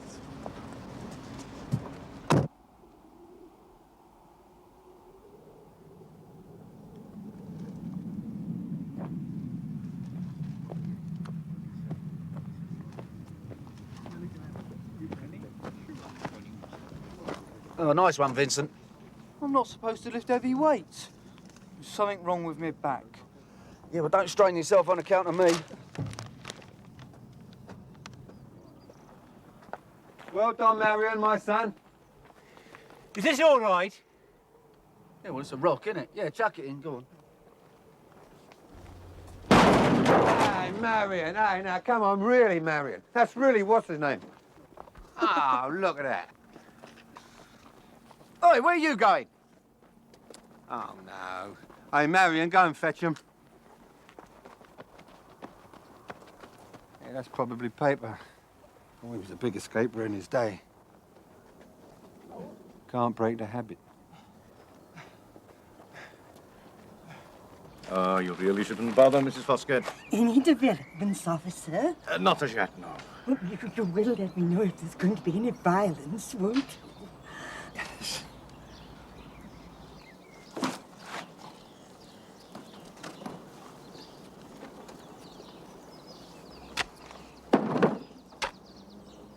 Yeah, God. When are we going to jack all this in? Another day, son. We'll be well, what's her name? Well set up. Oh, Fiona says number 32 is away for a week from tomorrow. Boom, this is it, isn't it? We'll fit that one in, too.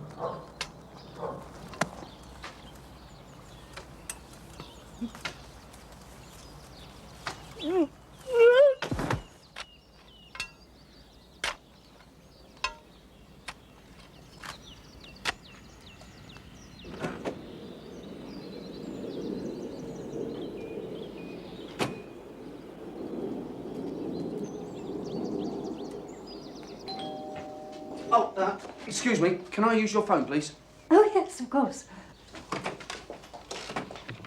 Morning, Mrs. Hurst. Thank you very much. Carrie's just through here. Oh, really? What's she doing in there? Morning, morning. How's my rockery going? Police, please. Eh?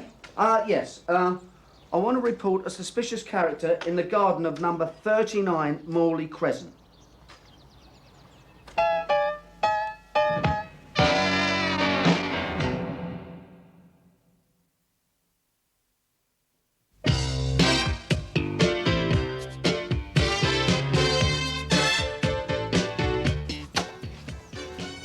Just behind that wall there. Bloody cheat. Snooping on people. Wasting taxpayers' money. Well, it ain't costing you anything then, is it? That's not the point. It's a principle of the thing. Listen, look. Here are the keys to Mrs. Hurst's car.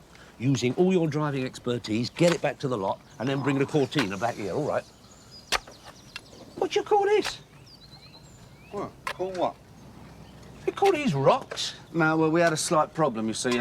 Paper and glue got into some kind of time warp, you see. They thought they were back on Dartmoor breaking rocks, didn't they? Tried to leg it. Then most of the rocks fell through a hole in the van. Yeah, but I mean, these are pebbles. It's supposed to be a rockery. Yeah, well, they're going to have to put up with a pebblery, aren't they? No. Don't worry about it, Arthur. This is just the what's-her-name, you know, the foundations. Now, don't worry. I know where we can get some top-notch rocks, you know, free of charge, blah, blah, blah. You better, or I'll start docking wages. What wages? Yeah. That's a good question, as it happens. Yeah, right on. Honest labour. That is the watchword. Well, I'm sure the Reverend would agree with me. Now, look, I'll take over supervising here. You go and get them motors sorted. All right. Oh, keep your eye out for Merlin, won't you? Who? The Welsh Wizard.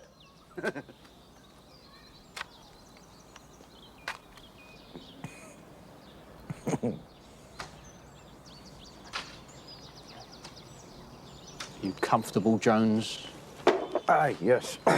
Yes, thank you, Captain, yes. Is there any danger of you knowing what's going on over there? Well, you've got to climb from up here, see?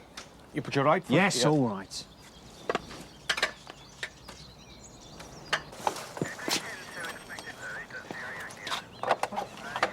Oh, hello.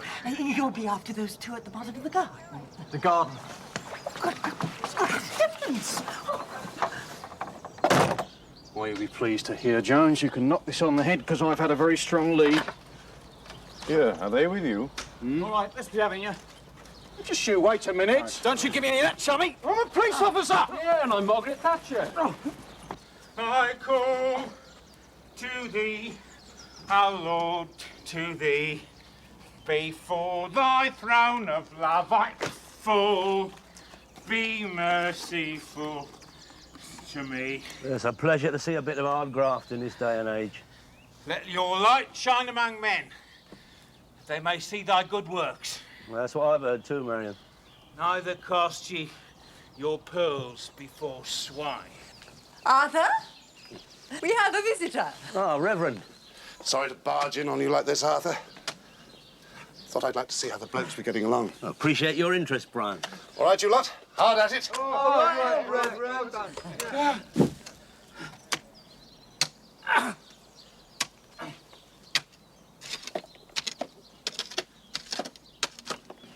Well, why don't you both come in and have some tea? I think that's an excellent idea, Mrs. Hurst. No, I want to talk to you both about the Inner City Harvest Festival as it happens. Inner City Harvest? How fascinating, Padre.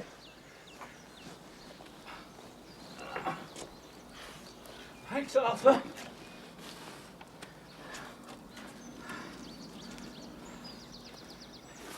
Trust the Good Samaritan to turn up now. Yeah. We're going to turn over 32 then? Certainly. Give us half a chance. Come on, let's go and talk to... Oh, what's the name?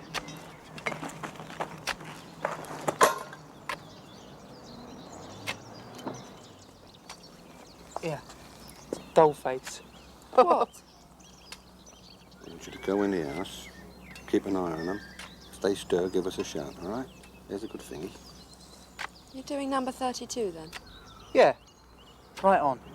When do I get some money? Soon. Oh, yeah, soon, yeah, very soon.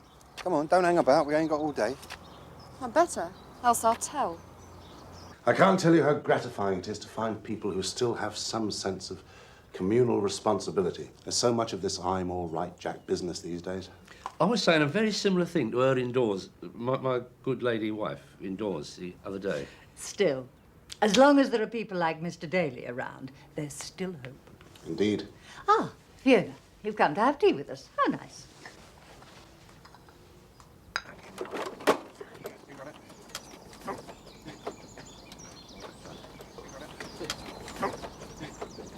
Oi, bung that over to Marion.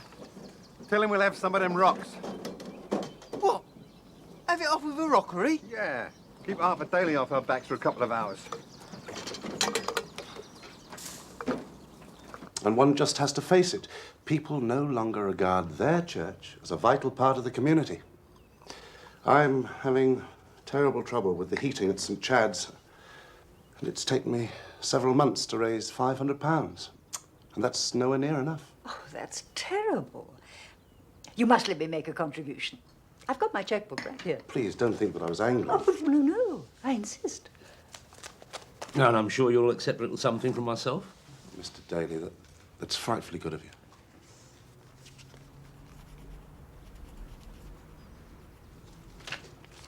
There we are. You've put 1995. What? So I have. Ooh, that'll be your replacement transport.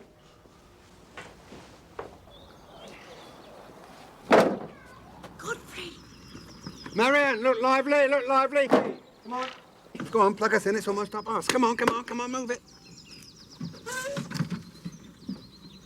I will. Don't forget the service then, Daly. We'll be there, Vicar. Bloody Bible bashers. Their attitude to money makes me look like a communist. There we are, Mrs. Hurst. I'll leave you to it, Terry. Yeah, I better check out on the gang in the garden.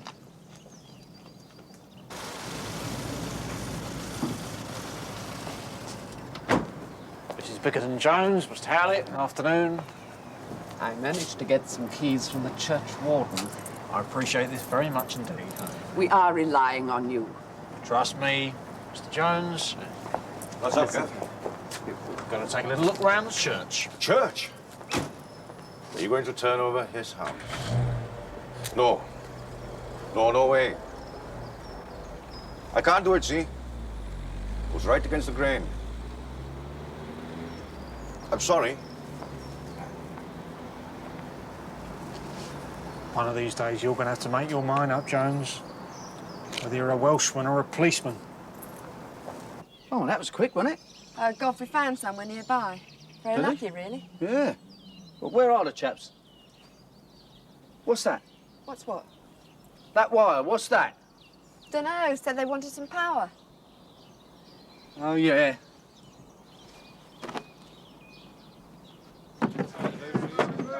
Go on, Bennett. Joe Mercer bringing triangle with a steady run. Valierica just in behind these. Inside the final furlong, and Katie's strikes goes for home. Bravo Don't get your knickers in a what's her name? We only turned over drums that were unoccupied, you know, people on holiday. None of this stuff will be reported for days. Anyway, this is the last lot, isn't it? Last lot? Do you mean to tell me? You burgheads. So where's the other stuff then, eh? You knocked it out already, have you? Yeah, it's all gone. Ba-boom. The treasure is stored in the house of the Lord. Marion, you're a moron! Godfrey, do you mean to tell me you stashed a cotchel of gear in a church? Yeah, safe as houses, Till. Safe as houses. Safe as houses? You off your nut or something? Don't you know Chisholm's been sniffing about? We'll be long gone, mate. Look, this is a lovely earner. We'll cut you in. You're amongst your own. I'm not amongst my own. Listen, I've managed to stay out of Nick for a good few years now, and I intend to keep it that way. It's you lot, like a load of yo-yos, isn't you? I mean, one whiff of freedom and boss, you pull a stunt like this. I mean, any kid could suss it, couldn't they? Now, if you think I'm going back to swilling out and sewing mailbags just for you, Godfrey, you've got another thought coming. So we're going to get all of this stuff out of here now. What, take it all back? Yes, and... Don't kill him, Marion! No, Marion wouldn't do that. He's a Christian, aren't you, son, eh? Turn the other cheek. Have an eye and a tooth for a tooth and all that blah, blah, blah. No, I like him. Right. So how'd you get in these places, then, eh? The daughter. She had the key. Water the plants and feed the, The etc. and all that. Yeah. Oh, smashing. Well, she can help us take it all back, can't she? What? Look what you've done to my what's-her-name. Look at it. Look at it.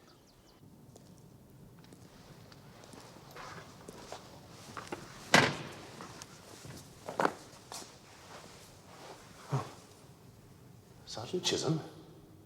Vicar. I've dropped my bicycle clip. Oh.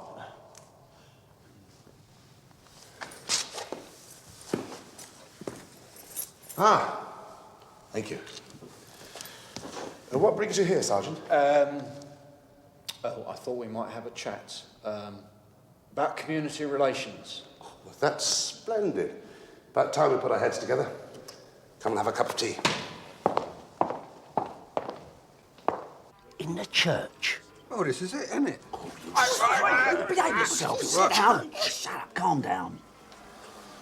Look, Godfrey's got duplicate keys, right? We can hump all the gear out again. Yeah, we can whip it out the back way. If we go at it, we'll get rid of the whole lot in 10 minutes. Breaks my what's-her-name. I'll break both your what's-her-names. Hang about, Arthur, hang about. That explains why Chisholm was parked up outside the church. He's what? Yeah, he stopped me and asked if I'd seen you. Oh, God, we've got to shift him. Yeah.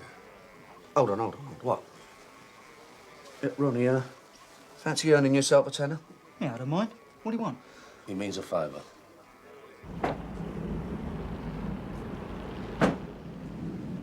Nice chat with the vicar, was it? Shut it, Jones. It's been an eventful sort of day, isn't it? Getting arrested and that. Still very, very interesting to experience it from the other side, I suppose. You'll experience my fist in your happy Welsh face if you don't shut it.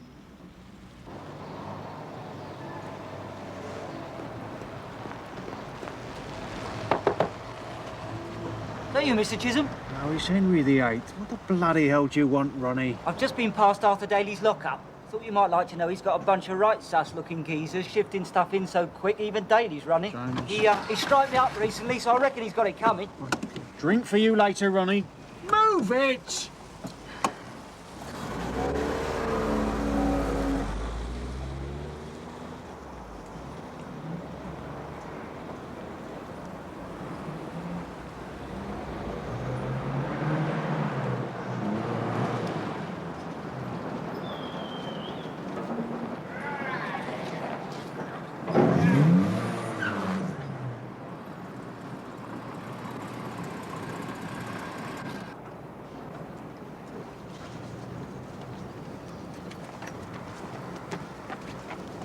Look, you hang about here, we'll go round the back and unload, right? Now, if you see anybody trying to get in, do something to stop it. Like what?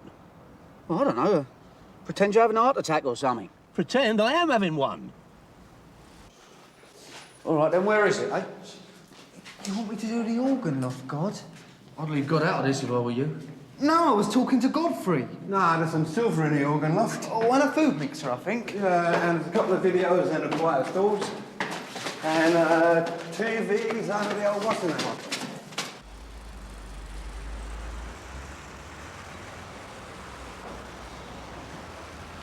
If there's ever a plague of locusts in Fulham, it's all down to you, Godfrey. Sorry, Tom. Care for a libation? Come on, you two.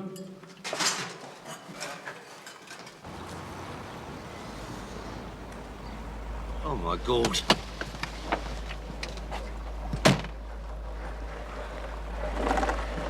Reverend? Oh, Arthur, what a pleasant surprise. I wonder, could I have a word? Well, I was about to start work on the display for the Inner City Harvest Festival. Come along in. Well, no. It's a bit, you know, I don't like to discuss financial matters in a hallowed place. It's about your eating. Financial matters? Heating? No, it's perfectly right. Come in.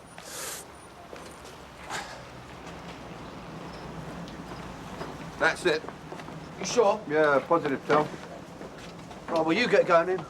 I'll go and let Arthur off the hook. All right. I'm getting a very funny feeling about this. How's that, Gov? When was that little toe rag Ronnie ever had grass? Now there's something definitely iffy.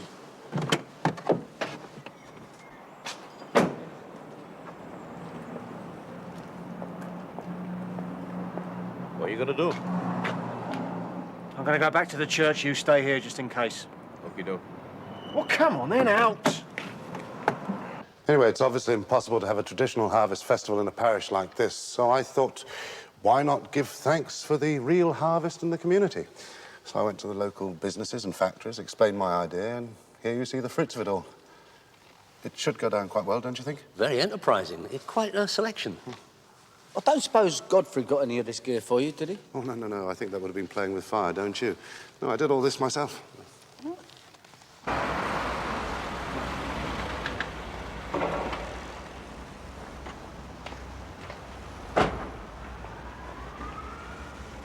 How does one display industrial rubber hosing? Bit of a poser, that. No, not really. All you've got to do is wrap it round the old freeze-dried moussaka. Well, well, well.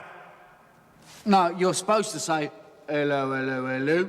Bang to rights at last, Daly. Didn't expect to see you again so soon, Sergeant.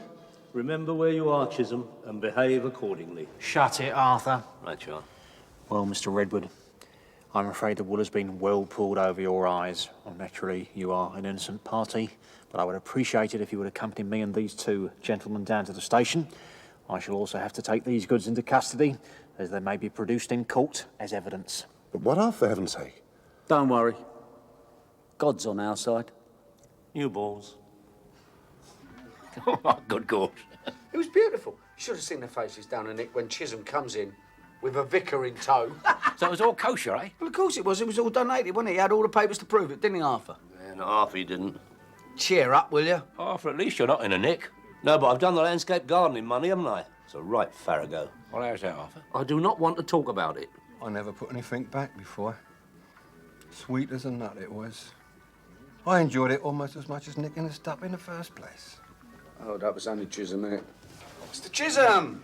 Nicked anybody interesting recently? Any nuns or cardinals or anything? I suppose you're all feeling rather pleased with yourselves. Yeah. Joking. Well, I hate to be a party pooper, but I'm afraid I've got to make some inquiries regarding a stolen rockery. Godfrey. Godfrey? Oh, well, I'm sorry. I mean, I just saw it over the garden fence and ba-boom. I mean, that was it, wasn't it? You've gone pale, Arthur.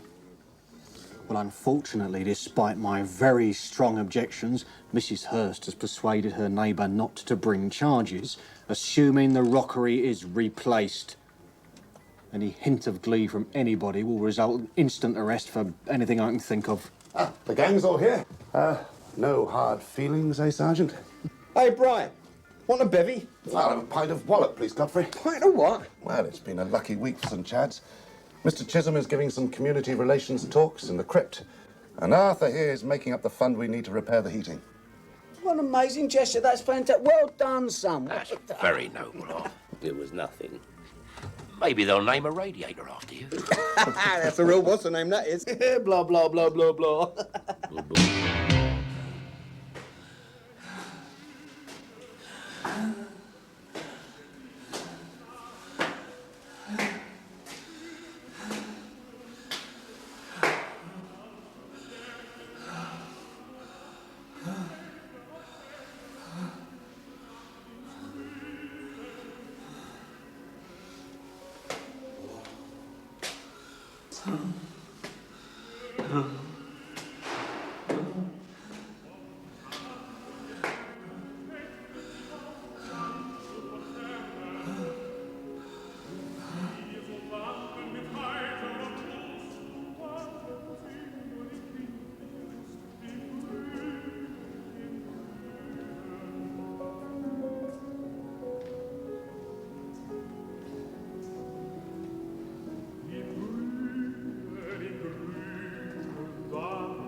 alles herbei, was den Busen entzückt und zaubert von hinten nach was uns gedrückt. Und alles herbei, Mr. McTaggart? was den Busen entzückt. Mr. McTaggart!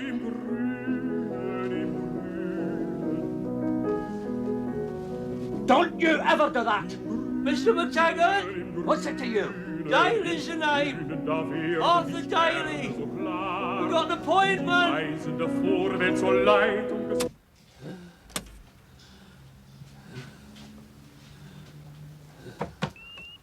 Daly, Arthur. Aye, that's right. Nice to meet you, Arthur. Nice to make your acquaintance, Mr. McTaggart. Joseph. Joseph. I see you're a devotee of fine music, Joseph. Oh, you can't beat a nice bit of opera, can you? That was Lieder. Schubert Lieder. Oh, there, you got me. That is one opera I've not got around to seeing yet. There's a bit of a problem with the calculators, Arthur. Oh, you haven't made me risk life and limb up them stairs. Keep the heat. I've got something here that'll interest you a lot more than a pile of poxy calculators.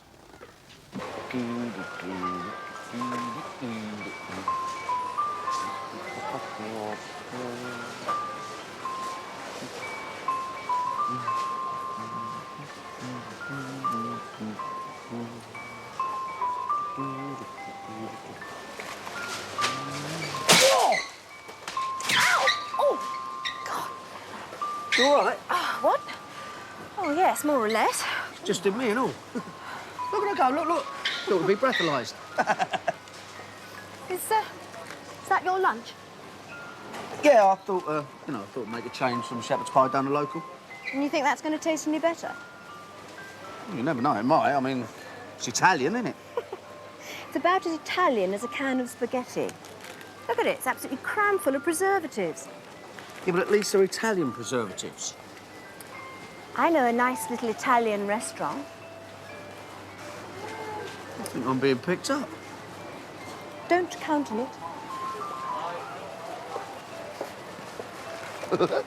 Believe me, Arthur, you've made the right decision. I'm only taking the goods on approval. No contract of sale has as yet been agreed.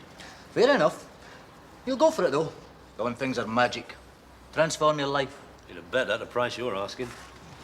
There you go, Arthur. Mr. Daly to you, sonny. Up your nose. Yeah, I can see why they built Hadrian's Wall. Wait, what's going on? Base station. You'll need a base station, Arthur. You never mentioned that in our negotiations.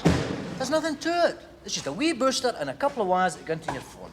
Young Aussie there will fix it up for you in 5 minutes, no bother. Does it have to be him? On you go, Arthur. Very groovy, Arthur. Where's the furry dice? Belt up. Clunk like every trip, eh? And so after 8 years at school, I then had to spend 2 incredibly boring years at finishing school in Switzerland.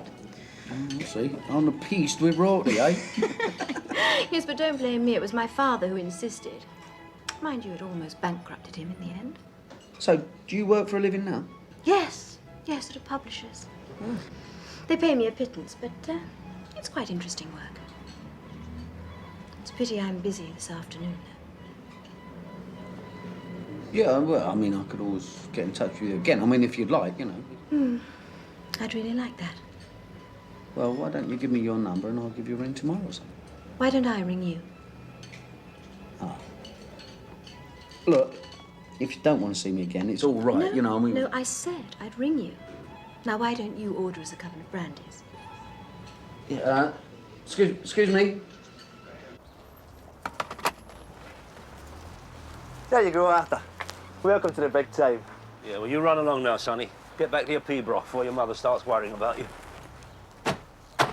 No, nothing important, Dave. Just ringing to let you know my ETA.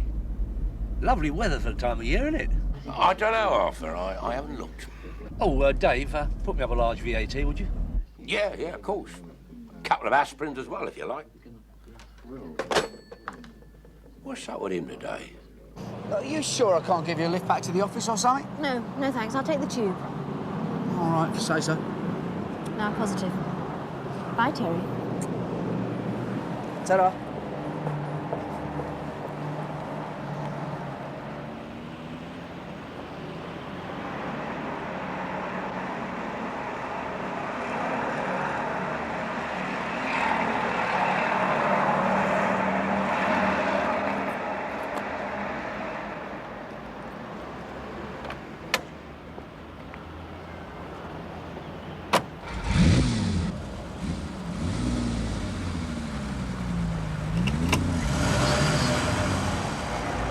There you go, Arthur. You sure you're all right? In the pink, Dave, in the pink. Well, I never. If it isn't Arthur Daly. Sorry? Oh, come, Arthur. Don't tell me you've forgotten an old friend. Granger. Simon Granger. That was the mouse that threw me. I didn't know you were out. I've been out for 6 months, Arthur. I was frightfully well behaved. Well, that must have made a change. Still gainfully employed in the city? Afraid not, oh boy. The pinstripe brigades are mighty narrow-minded when it comes to embezzlement. Well, you don't look as if you're on your uppers. No, I'm running a little car hire business now. Doing quite nicely, actually. Upmarket trade, executive cars and whatnot. Oh, yeah. Well, let me get you a drink for old time's sake, Simon. Oh. Dave, same again for Mr. Granger. I told you he's not himself today. I might be able to put a very attractive business proposition your way, Simon. Arthur, now that I am out, I'd rather prefer to stay out. No, this is strictly kosher. You have my word. Oh, there you are, Arthur. That would be $2.40 altogether. Yeah, all right. Slate. Shall we? Hello. Oh, listen, I've got to tell you, I was at the supermarket. No, this is confidential, Terry. Confidential. Do sit down, Simon. But do you want a drink or anything? No, just. All right. What's up with him? He just said no to a drink. Arthur is being very strange today. Lager? Yeah. Yeah, I just had a decidedly dodgy phone call from him. Oh, yeah. Heavy breathing, all that, was it? No. Just the whole phone call was sort of pointless. But I couldn't get him off the line, if you know what I mean. Yeah, I know what you mean. I get him all the time. Cheers.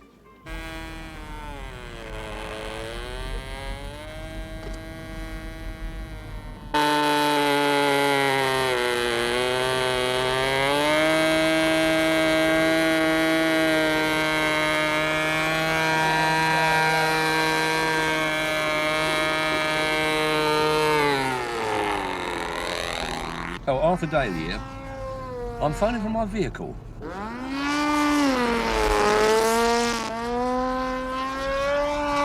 I'm not speaking from my home. I'm mobile.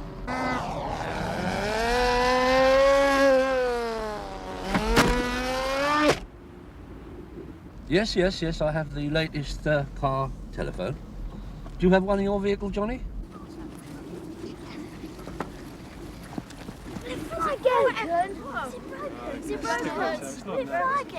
I will not obfuscate with you, Joseph. It works like a dream. But 200 solves I cannot do. Arthur, have you not grasped that I am offering you the most modern car phone on the market? Push-button keypad, automatic number repeat. If you bought one of them in the shops, you wouldn't see much change out of £1,000. And you've still got 5 left, haven't you? Aye. Right. I'll tell you what I'll do. I'll take them off your hands for 150 quid each. I can't say fairer than that. I'm offering you a very high investment profile here, 900. You're a hard man, Arthur. Well, I do have a certain reputation in the business world for a bit of plain talking. Mind you, you'll need to pay someone to wire them in for you. No. My young Terence take care of that. Don't be daft. It's a highly specialised job. I'll get young Ozzy to do it for you. Oh, God, no. What, you're apprentice moron? Ex-British telecom engineer. Ex? What was he doing, a little freelance privatising? Look, you've offered 900. Make it the grand, and I'll throw in young Ozzy free to wire them in for you. What do you say? Oh, come on, pal. Put it there.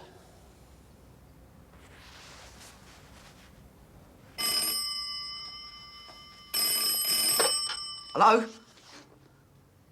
Oh, what do you want? No, I'm sorry, mate. I can't today. Well, I just can't, that's all. Yeah, all right, yeah, tomorrow. Yeah, if you want, yeah, all right. No, you're quite right, Arthur. I've got absolutely no lot.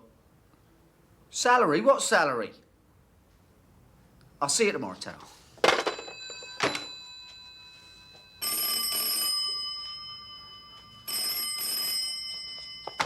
Hello. Oh, no, I'm sorry. No, I thought it was someone else. You can't... Oh, that's great. No, I fixed it all up. It's all ready. Smashing. All right, I'll see you later then. Yeah, ta-ra. Bye.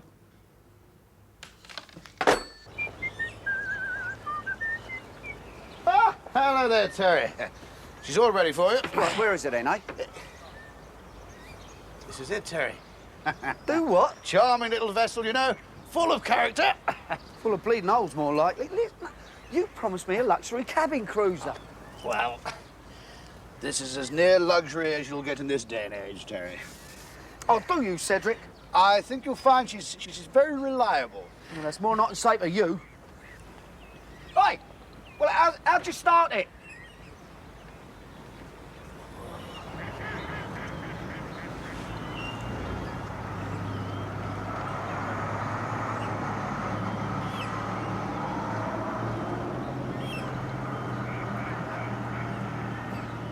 That's it, there you go. Right hand up. Right? Yes. Starboard port or something, isn't it? It's starboard. Oh, that's starboard. There you go, then.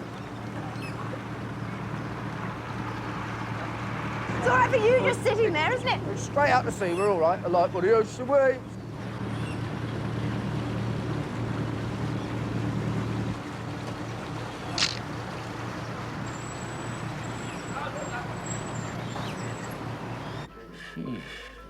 I don't know, Arthur. Sounds useful, I must admit, but 350 quid, that's a lot of bread. I mean, it's not as if a car telephone's essential to me. It's more your rich man's toy. Not essential, Dave. Dave, it is a sine qua non. You have got to come to terms with the technological age in which we live. I mean, look, you imagine. You're stuck in traffic jam, rush hour, Hammersmith Bridge, delay for a very important business meeting, and there is not a non-vandalised phone to be found for love nor money. What do you do? Pick up the phone, bosh, bosh, bosh. Hello, this is David here. I am unavoidably delayed due to a traffic situation westbound. Kindly hold a meeting pending my arrival. Instant communication is the essence of the microbiological revolution, Dave. Leave it out, Arthur. I mean, what important business meetings do I have to go to? There you go again. Underestimating the important role you play in society. Dave, just because you don't frequent the stock exchange frequently does not mean you are not a vital chip in the great computer of life. Vital chip in a great computer of life? You really think so, Arthur? You know, sometimes I feel as if I'm talking to myself. I have some very good news for you. Shall we discuss it over a little medicinal? To the old tub. To the old tub. God bless her and all who's sailing her. Here we are. To the Titanic. Nice one, yeah, it's all right. To the Titanic. Do you think we'd better make for shore before it starts piddling? Oh, God, yeah. Go on, you drive. Right. Madam, just sit back and relax. Get us back to shore, loving.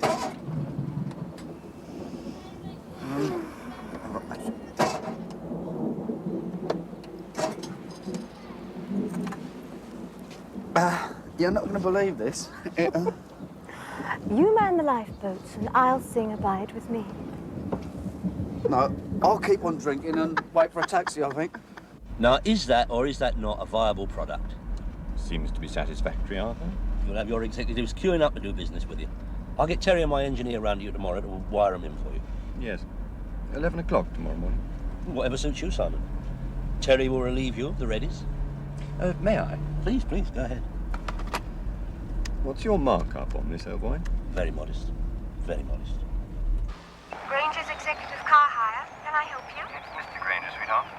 The 2 black Mercedes haven't been booked out for tomorrow, fortunately. No, sir. Not yet, sir. Splendid. Well, don't let them out before 2 o'clock. Fine. I'll be on my way back to the office soon, so I'll see you later. Right.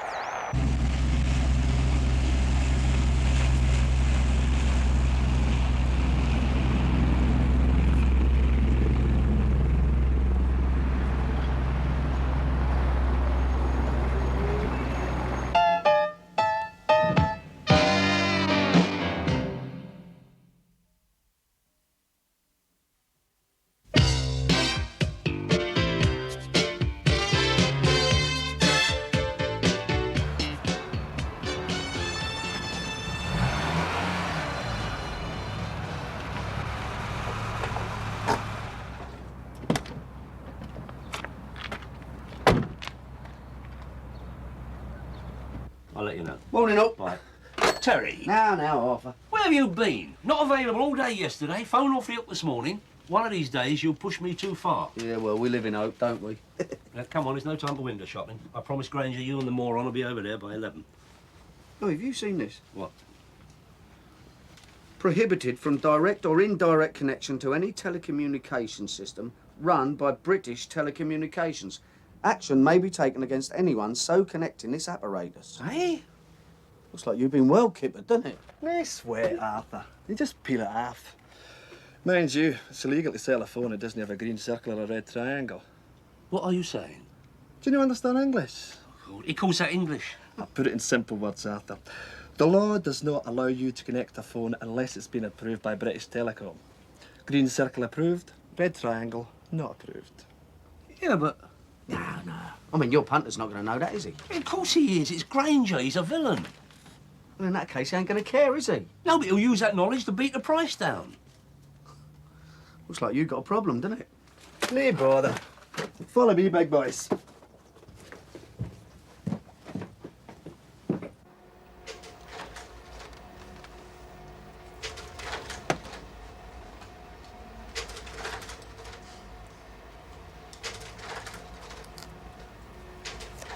Now, this one is a bit more expensive, but it does have a lot more features, not to mention a 50-number memory. I can offer you this in red or magnolia. Oh, very nice, very tasteful. Could I have a look at the blue one over there?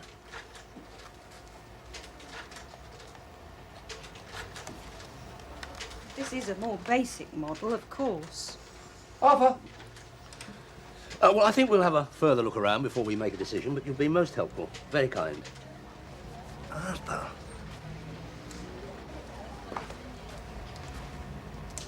Sawdust in the gearbox? Dear, oh dear. Yeah, I quite agree. I'll tell Mr. Daly as soon as he gets back from holiday. There you go. Yeah, bye-bye.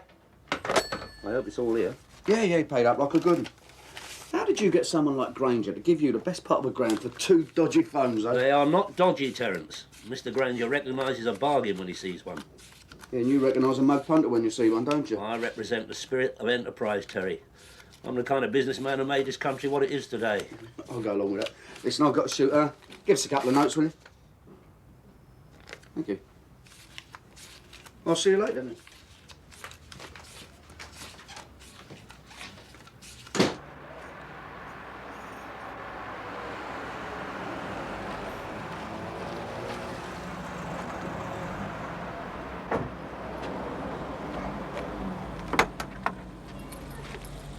Thank you so much. You're terribly round.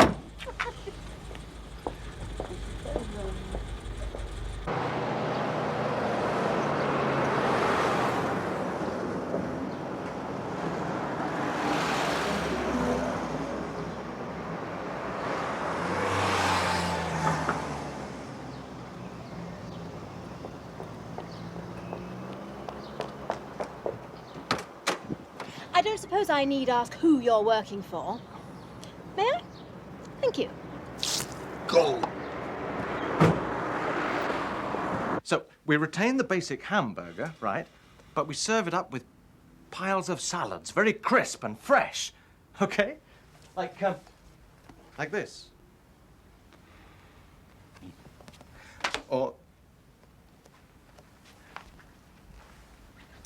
We stress our lean meat policy. We offer them an alternative to French fries. Say, a spicy rice dish. And we offer them a wholemeal sesame bun as an optional. We could call it the health burger. Say.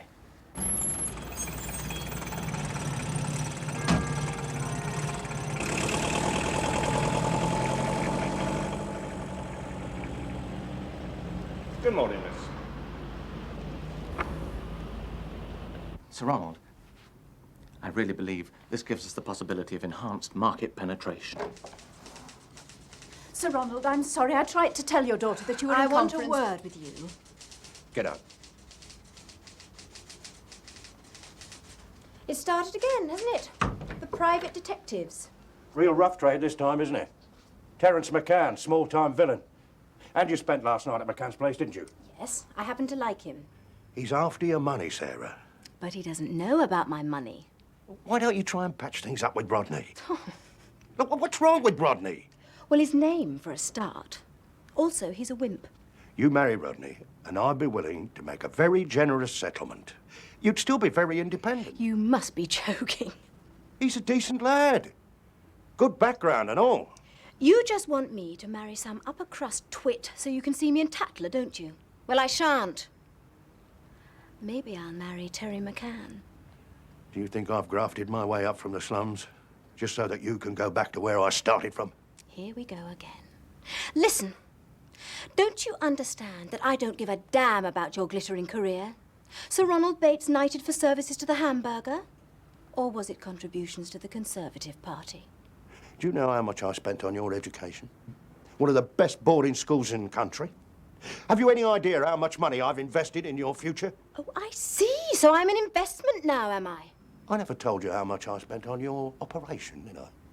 Your nose job. 5.5 grand. That cost me 5.5 grand. And if it wasn't for that, you'd still have a hooter like Jimmy Durante, and no man in his right mind would even look at you. I'm going now. Sarah, listen.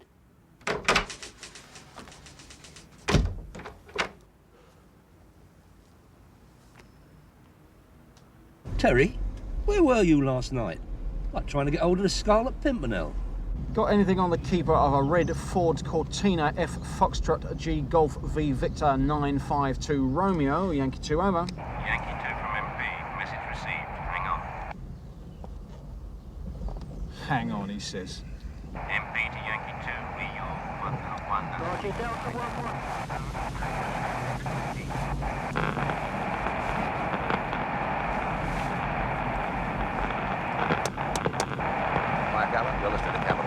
You dropped me right in it, Terry. I promised her indoors a slap-up tandoori at the Golden Sari. Why, do you want me to come too? And oh, no, I did not. I want you to pick up some dough from another telephone job. As it was, I had to traipse halfway across London and do it myself. Yankee 2 to base. Coming. What's the matter with this thing? Thanks to you, the evening was a complete unmitigated. Yeah. I'll talk to you later.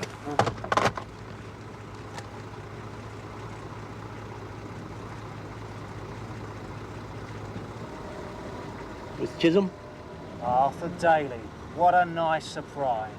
Cold for the time of year, isn't it? It's working, Aganga. Well, take it, take it. You're causing an obstruction, Daly. He wasn't wearing his hat. We're reading you now. Can you repeat? Do you want a top up? No, it's lovely. Nice little Dolly's tea set. It's a present. Oh, yeah? From a young lady? Mind your own business. Ooh. Sorry, Terry. Sorry I showed concern for your personal well-being. I must be off. Oh, can I take it you are still available for work? I mean, at your convenience, of course. I wouldn't want to interfere with any of your extraterrestrial activities. What's up with you? You must have made a packet out of those phones, eh? Yeah, I did. It was a good investment. In fact, I'm picking up another half dozen from McTaggart tomorrow, but if you don't want to involve yourself, you just say so. I mean, you know. That's all right. Not if there's any trouble. Oh, it's not. I'll give you a hand, that's all. Don't Yeah. put yourself out. Shut up, will you? All right. Show yourself out. No, very generous, Terry. Very Oh, I like your flowers, dear. Not today, thank you. Hey, steady. You're in plenty of trouble, Terry McCann. I'm not Terry McCann. Terry, you've got the wrong man. He's in there. What's happening? Terry, that's him. You Terry McCann? Yeah. Oh.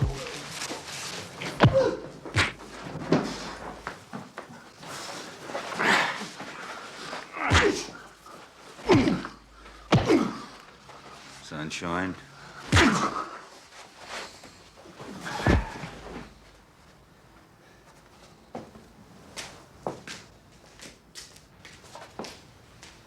I just feel awful about it, Terry. Oh, don't be daft. It's not your fault your dad lost his Bovril, is it? The thing I don't understand is what was all that stuff about no money and working in a publisher's? I mean, what was that in aid of, eh? It's just that with most men, when I tell them who I am, it gets very complicated. No, Sarah. It gets complicated when you tell them fairy tales. That's when it gets complicated. Yes, you're probably right. Anyway, I'm not after your money. I like you. I like you. Well, at first I thought it was just going to be a quick, you know. Yes, that's what I thought at first. Oh, no. What is it? It's Arthur. Who's Arthur? Look, if he starts getting nosy, just ignore him, all right, and leave it well out. Terry, bit of luck finding you here. Yeah, an amazing stroke of luck, isn't it? That is looking very nasty. Mm. What was all that rumpus about, anyway? That's nothing, really. It's a case of mistaken identity. Oh, I see. It was my father. Sarah? My father sent round some thugs to beat Terry up. You see, he doesn't approve of my relationship with Terry. I'm sorry, my dear. Terence hasn't had the courtesy to introduce us. Sarah, this is Arthur Daly. Arthur Daly, this is Sarah. Sarah Bates. Delighted to make your acquaintance, my dear. And what line of work are you in? She works for a publisher's office. Publishing? I don't work. You don't work. I don't need to work. My father is Sir Ronald Bates. Oh, fascinating. Sir Ronald Bates. Not the Sir Ronald Bates of, Yes, that's right. Bigger burgers. The bigger burger for the bigger appetite. Quite a little success story there, isn't there? Yes. And, are you a friend of Terry's? No, he's not. Colleague. Colleague, my dear. And a friend. Of course, I'm a friend.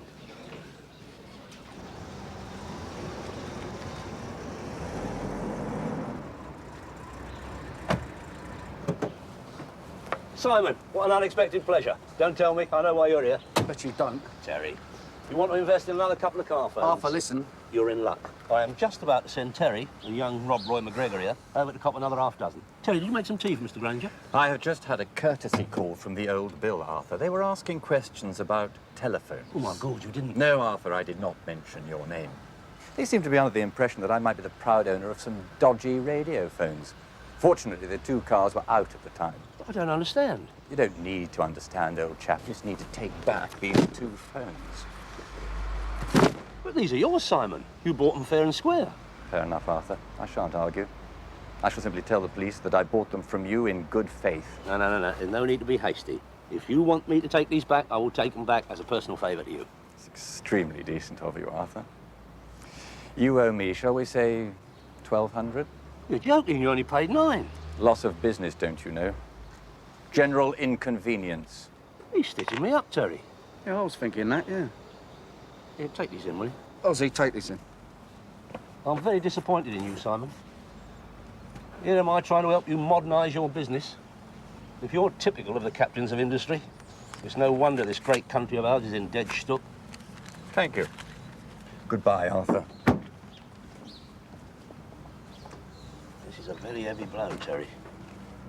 But how did the old Bill know he had 2 dodgy phones? But they are not dodgy phones. Are they? I don't know. I'm in a very tricky cash flow situation now, Terry. Very tricky. Get out of the way. Get out of the way.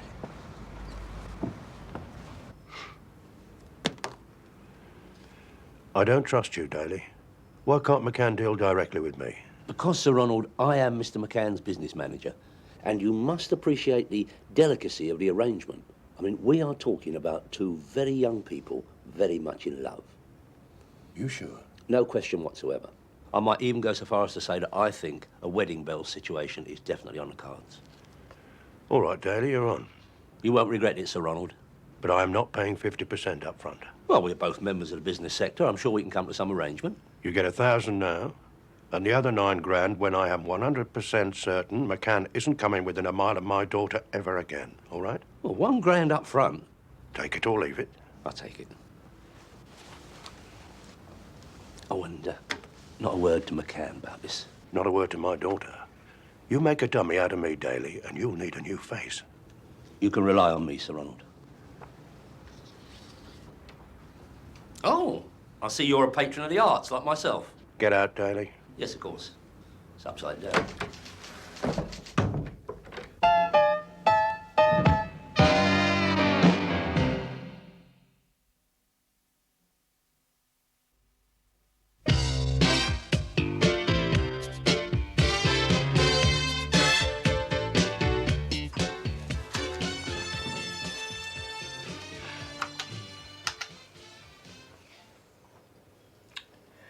I'm afraid the blood tests were positive.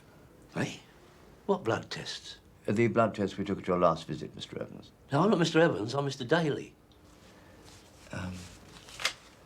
Oh, yes, of course. Wrong file, I do apologise. Yes. Right, what can I do for you? Well, Doctor, is there any really serious illness, you know, disease, that only happens at the age of, well, comes about with maturity? And can you pass it on to your children? What can you pass on to your children? This disease. What disease? Any disease. Why don't you just tell me the symptoms and let me make the diagnosis? Oh, no, I haven't got any symptoms. I'm calling on behalf of a friend. Mr. Daly, as a doctor, I think I can safely say that I see all aspects of life. There's no need for embarrassment if your complaint is of a private nature.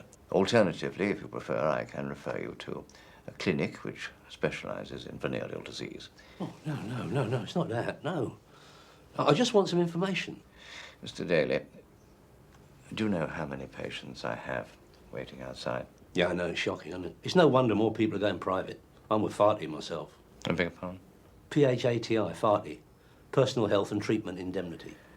Mr. Daly, what is it that you want? Excuse me, do you have any do-it-yourself medical books? Upstairs, sir. First floor. Thank you.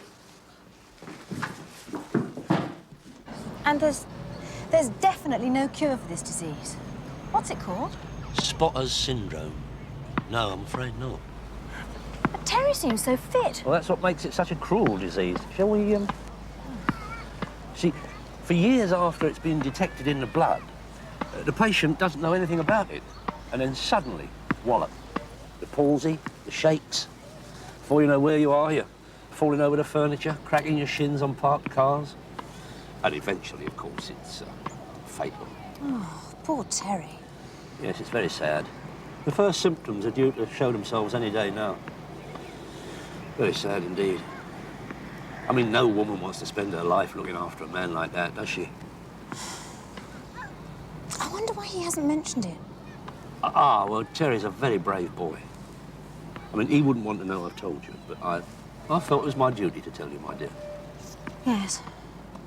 Well, I hope this won't make any difference to the very happy relationship you have with him. No, of course not.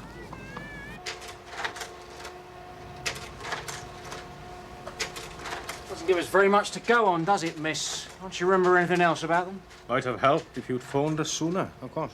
Well, I didn't think too much about it at first, did I? It's not as if they stole any phones. All they took was the stickers. Stickers? I see. Well, can you remember anything else more useful? No. Except the younger one was called Terry. Huh? And he definitely called the older one Arthur. The one with the hat. Thank you, miss. Thank you very much, miss.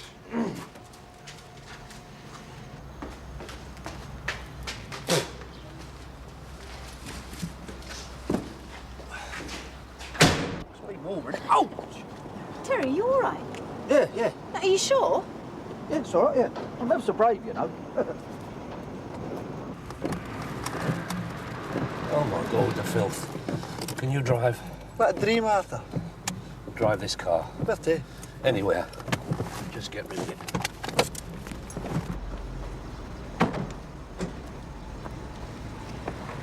Oh, Mr. Chisholm. What an unexpected pleasure. You got a chauffeur now, Danny? Business must be looking up. Oh, what, him? Oh, no, it's just a lad that washes a few cars for me. Running a youth opportunities program, are we? Well, in these hard times, one has to do what one can to help the young people. Very touching, Daly. Where's your young assistant off to in your motor? Oh, the car wash. Good, he should be back in a few minutes then. Well, now, sometimes at this hour of the day, you get quite a queue there. I'm in no hurry. Inside? Oh, yes, certainly. Keys somewhere.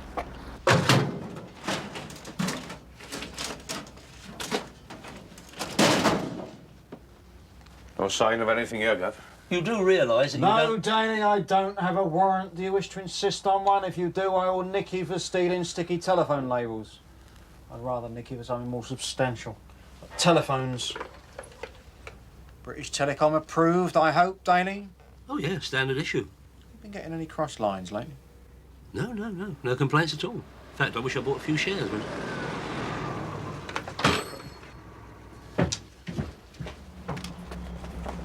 Keys. Jones. You have no right, Mr. Chisholm. I'm going to phone my brief. Open it. You bloody moron. This is an outrage. Oh, I quite agree. Not to worry.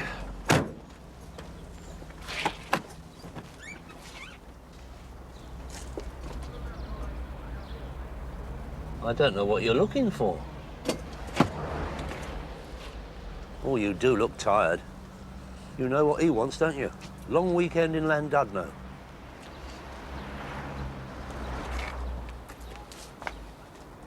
I'll tell you what, I'll have a bacon sandwich as well, all right? All right, yeah, fine.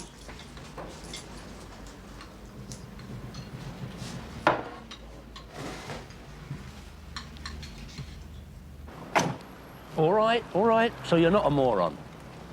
But you must have known all along that your boss was flogging me stolen property. They're no nicked, Arthur. It's just they're made in Taiwan and dead dodgy. What are you telling me? They use the old system, you know, before Cellnet came in. Stay one wants them anymore. It's your 50-watt blaster. Eh? The frequency control's a bit ropey. A lot of spurious radiation get off and all. Look, will you speak English? Your conversation sort of gets mixed up in other systems, you know, like CB radio or police radio. Aye, that's possible. That would explain the police breathing down your neck. Oh, my God, I'll have to flog them. Where are they? They sweat, Arthur. I've sold them already. Eh? Took them to a pal of mine when I seen your visitors. Oh, come on. Where's the reddies? Oh, that stays with me, big boy. I've got to get paid, you know. McTaggart pays you, not me. Aye, that's the theory, but McTaggart skipped. Skipped? Aye, skipped. Done a bunk. Buggered off into the blue beyond, know what I mean? It's the last time I put my trust in your race, my son. A right bunch of McRobbers, and no mistake. Wait, where you going? Come on, you owe me. I'll set Terry on you. I don't think you'll find me, Arthur. No in Glasgow. Cheerio. Arthur. See you, Arthur. You're a bampot. A right bampot.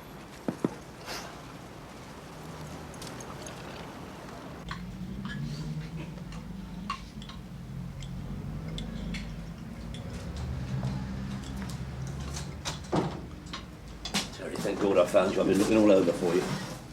Hey? Yeah, tea with Thank 2 you. sugars, please, dear.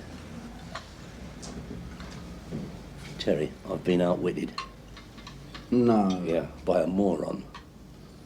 Well, it had to happen eventually, didn't it? And I nearly got my collar felt by Chisholm. The old telephone scam is down the plug hole. I've lost a fortune. That's what you keep telling me, innit? The days of the small businessman are over. No, I don't want your sympathy, Terry. I'm not going to give you any. I could have done with a little practical help. Like what? Well, giving young Ozzy a smack. Oh, sorry.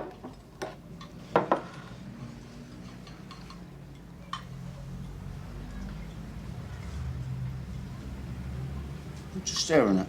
Nothing. Everything all right, Terry? Yeah, well, it was till you came in, yeah. Good. Your young lady, she well? Yeah, she's fine, thank you. Yeah. Yeah, charming girl, that Sarah. You seem to get on very well together. Yeah, we do. Good.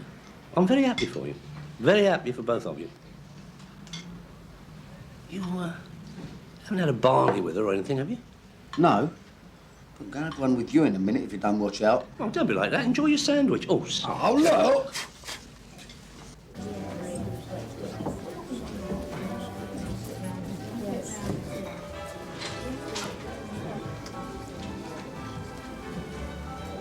They've all got their bleeding wives with them. I could kill you, Julie. It's not my fault. Sid swore it was a stag do. Hang about. That one's on his Todd. Fat chance. Brewer's Droop. I'm all in favour of Brewer's Droop myself. I mean, it's strictly no refunds, isn't it? I once made 75 quid off a Yank who passed out the minute he handed over the cash. Oh, shit. Here we go.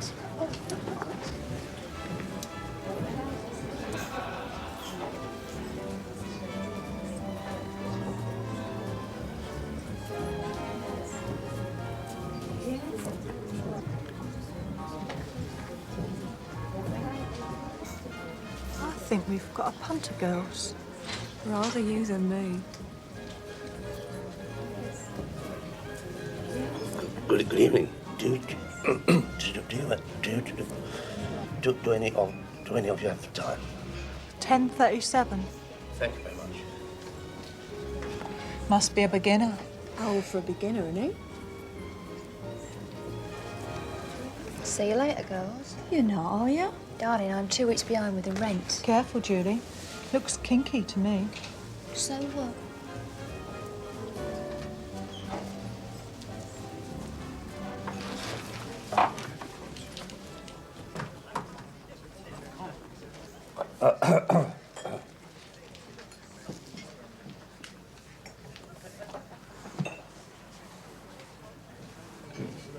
Looking for business? No. I mean, that is, yeah, yes. But, you don't have to do anything. I'm not the sort of man you think I am. No, I'm sure you're not. I mean, I'm not looking for, you know, I'm not looking for that. Something quite different. Well, that will be a little bit more expensive. What do you have in mind? I've got a motor outside. Could I explain later? Not until we discuss the money, love. Well, I don't know.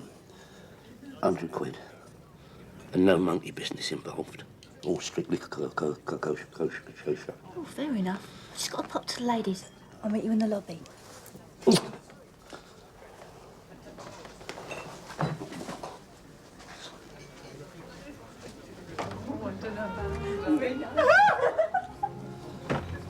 Arthur! What a nice surprise. God, Andrew, what are you doing here? Annual company do. It's rather splendid, actually. Are you staying in the hotel? Yes. No, I'm... Oh, on your own, are you? What? You don't let me keep you, Andrew. You carry on. Oh, no, I've got plenty of time, Arthur. All the time in the world. Actually, how about a quick snifter? The bar's still open. No. Everything all right? Huh? Oh, you seem a trifle overwrought. No, pressure of work, you know. Well, you should know. You are my accountant. Yeah. Oh, I say, I heard the most marvellously funny story tonight about a VAT inspector. Oh, yeah. Now, apparently, this VAT man was responsible for a group of companies in the rag trade, you see. Well, there was this Cypriot company, and it went into spurious liquidation. And this is purely professional, Andrew. Ready, love? Purely professional. Yeah. Just what I was thinking. Makes you sick, doesn't it?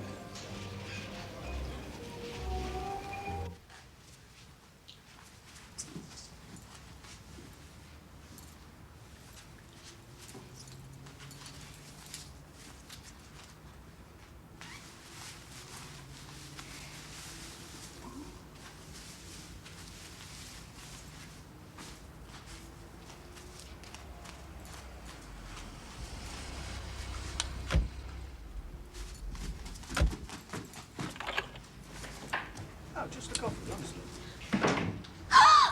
Oh! Who are you? And where is my boyfriend, Terry? What's... Oh, Terry, who is this other woman? Hey? How could you do this to me? What are you talking about? Who are you? Oh, Terry, come on. Come on, what? Oh, who are you? How'd you get in here anyway? Look, get your clothes on and get out. Go on your bike. Come on. All right, there's no need to shove. No need to shove. You're lucky I don't give you a slap. Go on and piss off. Dear, what was all that about, eh? I wonder. No, don't get the wrong end of the stick. But I've never seen her before in my life. I've got no idea who it was. No, it's a setup, innit? I bet your dad organised this. Look, Terry, it was bad timing, but really, I don't mind. It's no big deal. You're talking about no big deal. You got it all wrong. I don't know who she is. Don't get so emotional about it. I told you. I don't mind. You're free to do whatever you like. We're really very similar. I mean, you're not the only man I'm sleeping with right now. What? Well, surely you realise that. Oh, shut up, Sarah. Well, you're just saying this to even a score, aren't you? No, it's true. And even if it is the first time you've seen that girl, it's still true. Terry, I don't want an exclusive relationship with you. Look, we haven't known each other very long. No, I don't ever want an exclusive relationship with you, not with any man. Terry, I think you're really sweet. Sweet? Oh, God help us. Oh, you're so wonderfully old-fashioned. Don't patronise me. I don't understand you. I mean, look, what's wrong with two people sticking together for a little while, eh? Because it's boring. Oh, it's boring, is it? Oh, thank you very much. Well, I'll tell you what. As it's so boring, I'm going to bed. Alone.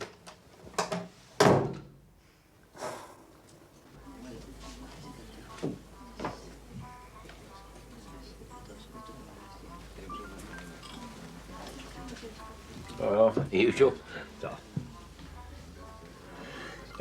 Have a word with Tel, will you? He's a bit out of sorts. He split up with that new bird of his last night, and I think he was quite stuck on her. Oh, that's very bad news, Dave. That's very sad. Get yourself a large drink. Cheers. Come on, I'll have a lager.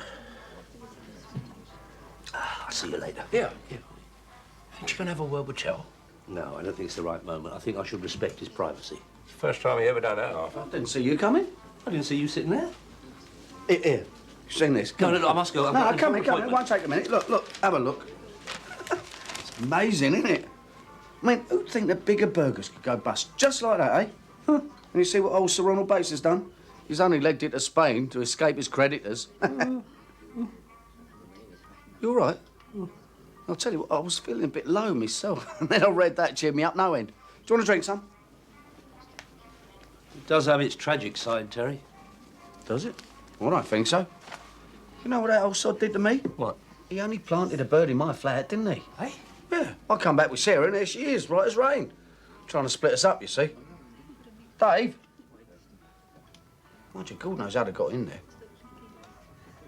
You still got that set of keys I gave you? No, you took them back months ago. You can't trust anyone these days, can you? Nah. Dave? Mind you, probably did us a favour in the long run. I mean, she was making me look a right dummy, wasn't she? Well, I'm very glad to hear that. What's that meant to me? No, I mean, you're well shot of her. Oh, yeah. Terry, what's a bampot? Bampot? Well, it's Scotch for right Wally, isn't it? I need a drink. Dave!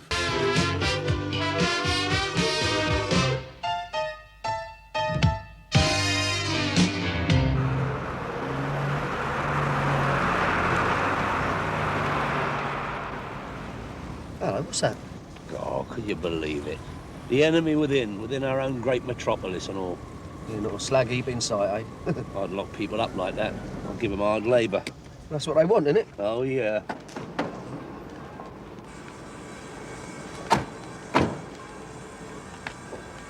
You better walk beside me. Eh? On the right. On the right. Well, what do you think they're going to do, eh? Well, you never know, do you? Lumps of concrete, potatoes with razor blades in. Arthur, it's half a dozen girls. Oh, yeah, they're all right, are they? The female of the species is more deadly than the male. Yep, watch her. Good morning, brother. Is this the delivery brother? I am not your brother, or your uncle, or your cousin. I am not a relation of yours at all. This is an official dispute. We're redundant. I'm not surprised if you're all on strike. All we're asking is for support from other workers like yourself. Me, a worker? I'm an employer. I'm a member of the Chamber of Commerce. No, I can guarantee he's not a worker. No, a bit of a grafter, maybe, but definitely not a worker. Do I need this? Hey, Arthur, at my time of life? Flying pickets? Flying pickets? Yeah, hilarious. Come in. Now they want redundancy. Look, I don't know what's happening in this country. Suddenly you can't sack a man. I'm a boss, they're the workers. I tell them what to do. Now they want to tell me. I like your suit, Arthur. Oh. And Ian, what's that? That for jogging? A marathon? I keep telling him, Solly. Don't you ever wear a suit? Huh? Weddings, funerals, court. Arthur and Prince Charles are the only men in the country with 4 suits. I bet the other geezer's paid for his. Hey, Terry, look, why don't you make us a pot of tea, eh? What are they striking about, anyway? Greed, Terry. Naked greed. Yours or theirs? You draw to the well and suddenly the well is dry. That is very true. What you need, Solly, is a rainy day. Here, come here, let me show you something. You know what this is? This is a bespoke suit.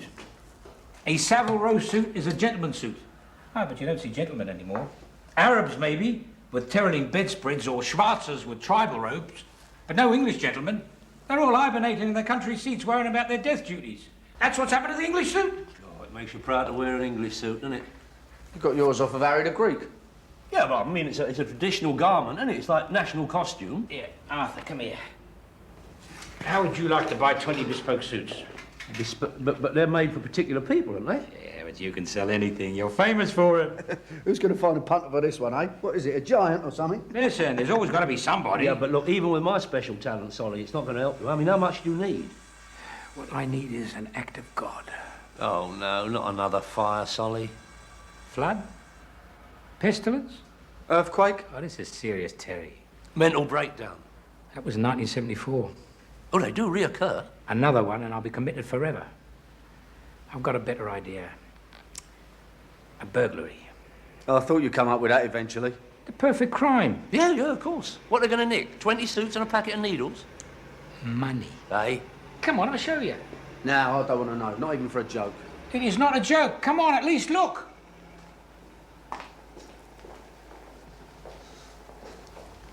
You know about these things.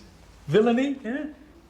And him, he's been in prison. Yeah, and he don't want to go back again, thanks very much. Listen, what about all your crimes?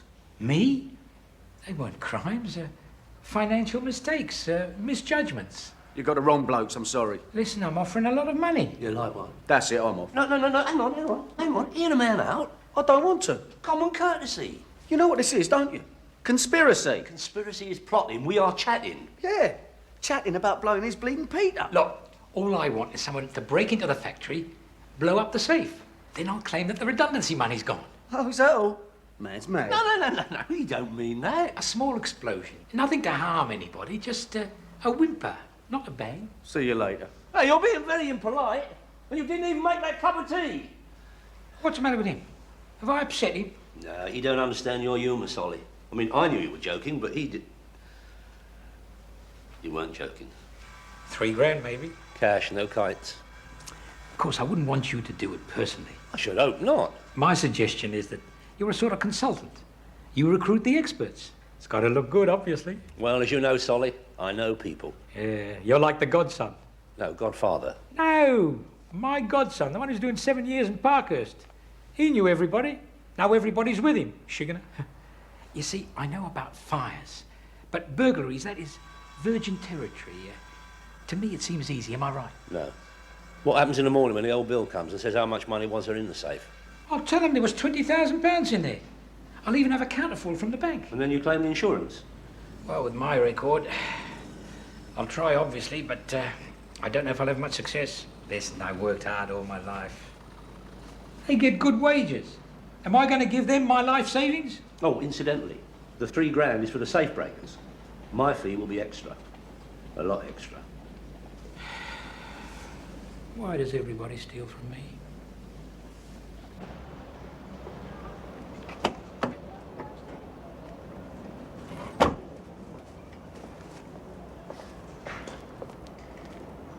Excuse me. How big are you? Hey? I might have something for you. What are you? 6'4"? 46 chest? Look at that. Could have been made for you. Savile Row. I'm just an ordinary painter. Oh, don't painters have suits? Don't they go out of an evening? Look, your colouring and all. Yeah? Try it on. It's only 200 sovs. What did you say? I said to you, 170 sovs. Who do you think I am, David Hockney? A footballer? No, he's much smaller than you. And look, don't drip paint over it, but have a butcher's at this. I think I've done my leg.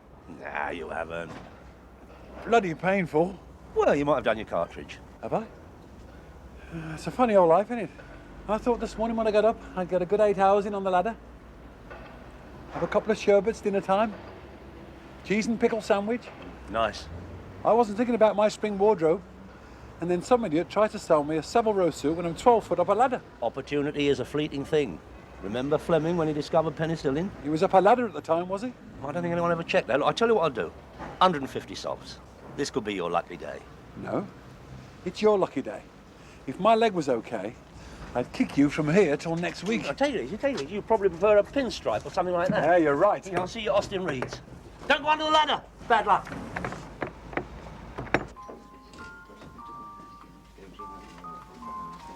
Bunglow's behind the ramp, Dave. Who's that bloke on the ladder? This place is a bit killing, like an Oriental bazaar. Oh, there's one there for you. What are you, 42? I know, thanks, Arthur. I've still got that Terraline mohair you sold me last year. Nah, that was a steal. Yeah, I know the bloke who stole it. Oh, incidentally, your pal's over there, and has he got a hump? Why? What did he say? Nothing much. Half a lager. Those were his very words. He didn't even have a go at you, and that's unusual.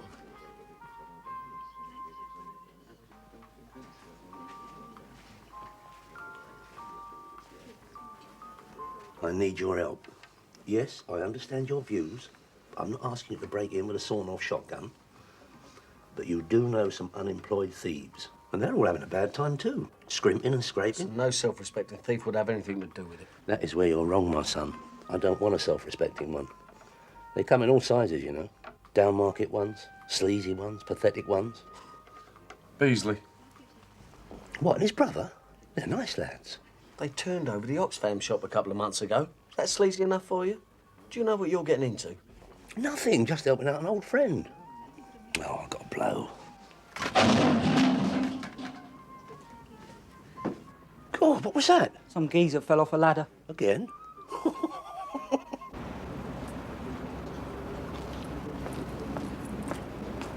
No, we don't do a lot now, since we got into catering. It's our new image. Yeah, I like to see young men striking out on their own. Well, no staff, see? Staff still. Nobody gets behind a jump, know what I mean? Yeah, family firm. Not them, they're even worse. No, your mum, she's your greatest friend in life. I love her. Benny's the same. I'd do anything for her. Of course he would. But my mum's been cleaning for people all her life. Houses, shops. Picks up things. Know what I mean? It's in her nature. Nothing wrong with her sweeping, but even though she's my own mum, she don't sweep around a Jack and Jill. Well, it's too tempting, isn't it? With her background and everything. That's very thoughtful, Billy. Well, I am a thoughtful man. That's why I'm a bit concerned about Solly's factory. How do you know it's his? Fires and floods are safe. It's only a question of time, wasn't it? But we're talking about a specialist now. Gelignite. That's tricky stuff, isn't it? How about your mum? She's a bit light-fingered, Arthur, but she ain't a thief. That was my little joke, Billy. No, I know. She's a jewel. A jewel, you're right there. I'll drink to that. Talking about drinking, here's your specialist. Oh, my God. Not Scotch Harry. A pathetic petty pilferer, a bag snatcher. This is great, hey? All China's, eh? Hey, isn't it magic, this place? I heard you were running it, boys. I never realised your patrons at Arthur Daly. Well, drops in for his tea, doesn't he? Great to see you, Arthur. I was just telling Arthur about when you were an Ace Peter man. You must have known that, Arthur. I was the governor. Plastic jelly, thermal lances. I was the bizzle. Oh, I did my time in that game. Any chance of a ham roll? Told you, didn't I? Get him some tea. Yeah, I'd done all the bites in Glasgow. I was famous before I was 25. Anyhow, what's the strength of this, eh? But you haven't done it for a while. It's in my bones. I was up for a big silver bullion job. Well, I never had a suit. Well, I could have helped you there. Could do with a suit. They don't look after your clothes. Who? I've been away. That's why you haven't seen me for a while. 16 months. No bother to me. I can do that in my head. I'm just out. When? And now, this morning. See you, chaps. Hi. What's the matter? Forget it. I'm off. The man's only come out of the boob half an hour ago. That doesn't exactly inspire confidence, does it? Yeah, but he's hungry, isn't he? And he's keen, and he's cheap. What else do you want? What's occurring here? Do you want to work, Harry? I'm brand new. I've got a lot of living to do. What are we going to do? You're the mastermind, Arthur. No, I am not. And don't you never ever say that. I just might put some work your way. Never even seen you.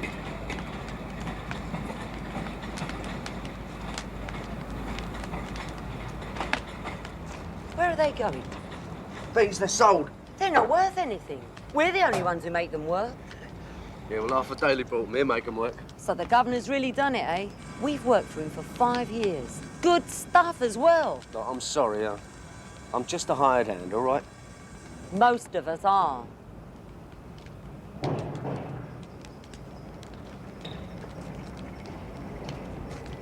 The girls reckon they're not worth anything, these. If Arthur doesn't sell them, I'll buy them back. I'll be back in business in a couple of months. Thought you were going to retire. Retire? Where would I go to? Hove? Brighton? Sit in a hotel lounge?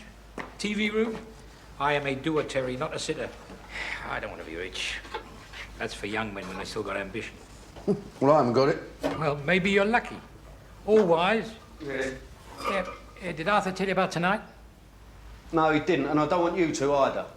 In that case, Sturm.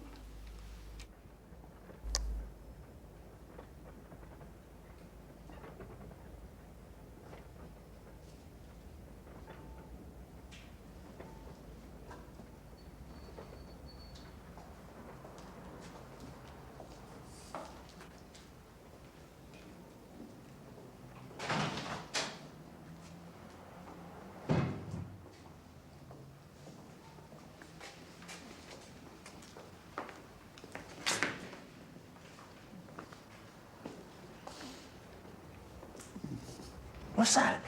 Scissors. And Mum would like them. Come on, let's get busy.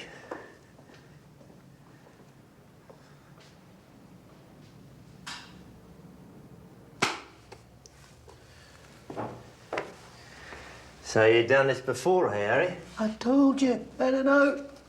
These old safes are a doddle. I hope I remember to put the dough inside. $3 grand. We could do one every night, be laughing. Let's switch off, right? Yeah.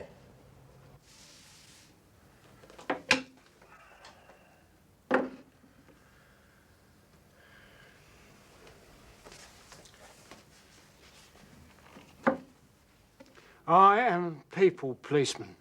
My role is preventive rather than detentive. I'm trying to close the club, Mr. Chisholm. You people don't understand, policeman. No. Look at the environment I have to live in. Bloody tarts, pimps, grasses, rapists, muggers, transvestites. No wonder I have to have a drink occasionally. You certainly had a few tonight. Get a blanket.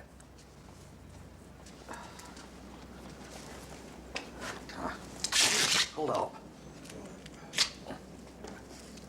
Right, like that. Yeah, it's give it.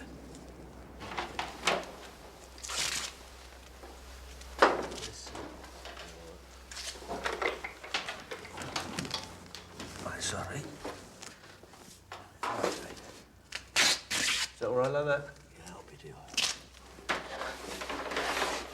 Dodgy, yeah. Very nice. That's not how we do. Hey. Right, stand back, lads. Right.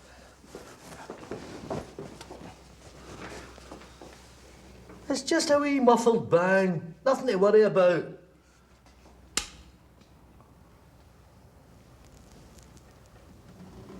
Is that it? No sweat. One of the wee wires. I think wait. Oh, wait a minute. Let's get it. Yeah, no. Get this wee bit here.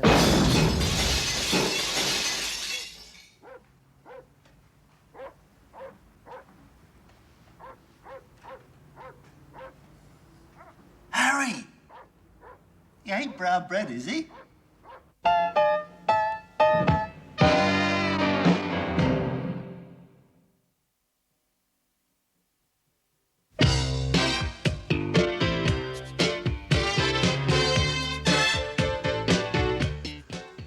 I live with the litter. Flotsam and jetsam. Oh, they were a good act. Of life. I'll tell you something. Good, honest, straightforward to God villain and be a breath of fresh air. That's got to be your taxi, Mr. Chisholm. Yeah.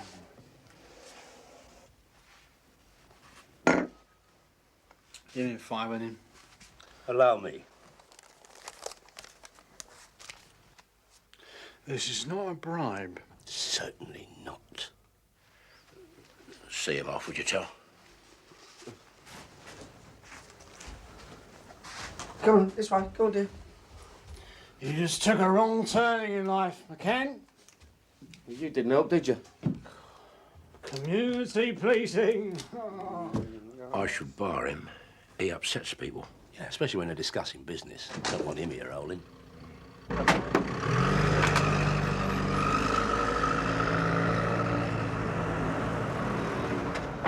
Oi! Get him out of there. Is your mate in there? Hey? Is your mate in? We've got another one of your pals with us. Now, this is down to Arthur, right?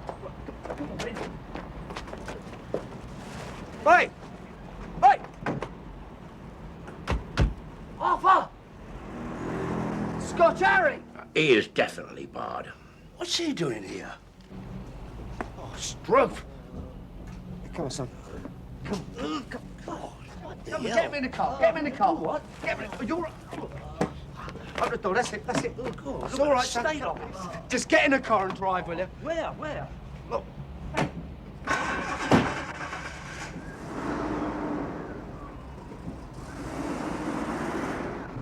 hope he don't die in the motor. That's bad luck. Well, really bad luck for him, isn't it? Is he breathing? But can you see? God, he's blind. What did you do, for God's sake? Hold on. Must have been different, Jerry. New stuff, hell of a bang. Oh, great. But at least you got the dough. I said at least you got the dough. Wouldn't he open? We'd done the business, the door wouldn't he budge? He needs a doctor, you know. I need a doctor. Do you hear what he just said? You can open a 50-year-old safe with a tin opener. That dough's still in there. I can see again. Oh, it's a miracle. No, it's my hanky. Oh, thank God for that, because I wasn't going to have a whip round for a guide dog. Listen, we've got to get him to the hospital. I can't take him to hospital. I'm a known person round here. I'll give the kids presents at Christmas at the hospital. But you can tell him you brought in Santa Claus, can't you? Look, he's got a burnt boat, not a white beard. No, I'll tell you what we'll do. We'll dump him on a skip. What? No. We'll leave him somewhere, not necessarily a skip, make him comfortable, and then get on the trombone for an ambulance. Get me a priest. Eh? Catholic? Of course not, but you get a better deal. And if you're going to die, they know how to do it. A full 5-course bizzle. You don't know who's running that gaff up there. I just want to hedge my bets. No. You can't pretend. Oh, this is marvellous, isn't it? The greatest crisis of my life, and we've got a theological discussion going on. I'm dying, you know. Get him off me! Get him off me! He's in a coma! Get him off me! No, he ain't. He's all right. He's trying to strangle you, that's all. You all right, son? I could really do with that drink. Oh, in that case, you're definitely not going to die, are you? How can people not die and drink at the same time? I've never had a drink for 16 months. I'm a born-again drinker. Listen, son, whatever happens, you don't remember anything, right? Your name, your address, where you came from, nothing. I know the score. When I go to work, I'm the man from nowhere. I'm a pro, the bizzle. Pro? You and your mates, you're gas meter thieves. That's the trouble with this country today. You can't find a good, honest-to-God, decent, professional thief anymore. They're all gone to live in bloody Spain. Nurse, excuse me.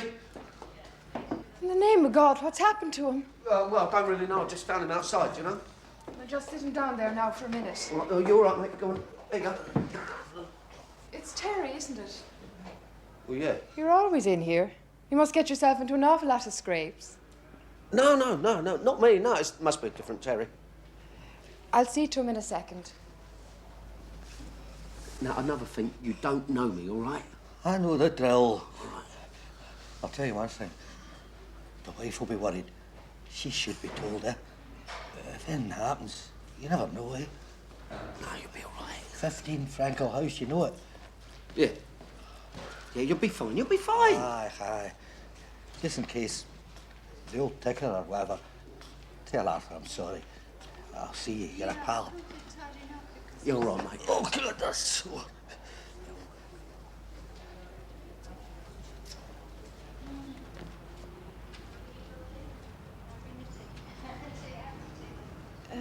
Where's your friend? Uh... Now, what's your name?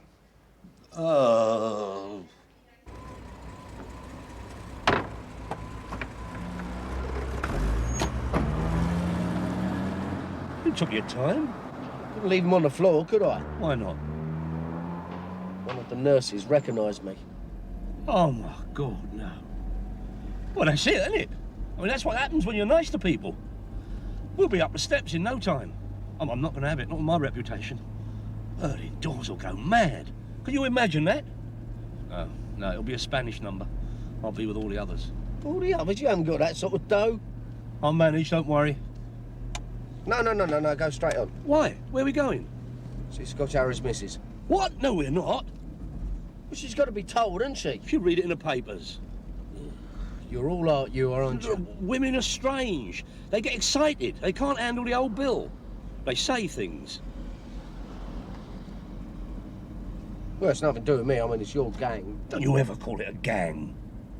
Just a loose collection of inadequate individuals.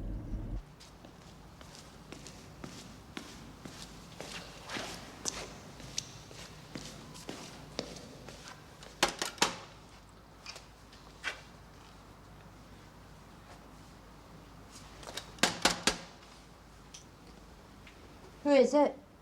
Oh, Mrs. Stewart. Aye. Oh, I'm a friend of Harry's. Who? Harry, your husband. He thought you might be worried when he didn't come home after he'd come out of prison. How do you mean? Well, he came out this morning. I didn't even know he was in the jail. Well, you must have noticed he wasn't here. Hey, mister, I haven't seen him for 8 years. 8 years? Well, weren't you a bit worried? Well, I was, for about a year. I mean, he only went out for a can of lager. Mind you, he never was a reliable man. What's he been up to? Oh, bit of this, bit of that. Aye, that's him. Is that why you woke me up at 4 o'clock? Well, no, the thing is he's had an accident. Anything serious? I mean, terminal? No, I don't think so. No. You win a few, you lose a few, eh, son? Yeah. Well, I've given you the message anyway, all right? Yes, you did.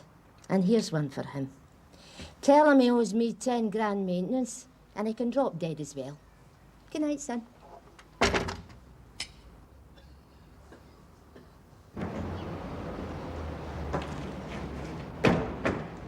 Headache, Gov? Certainly not. Out late. That well-known den of thieves, the Winchester Club.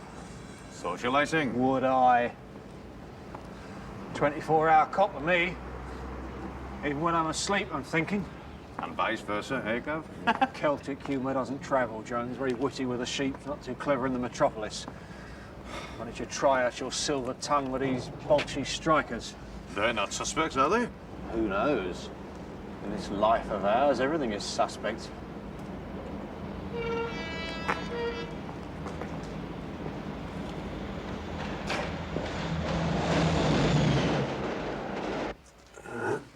Bad, eh?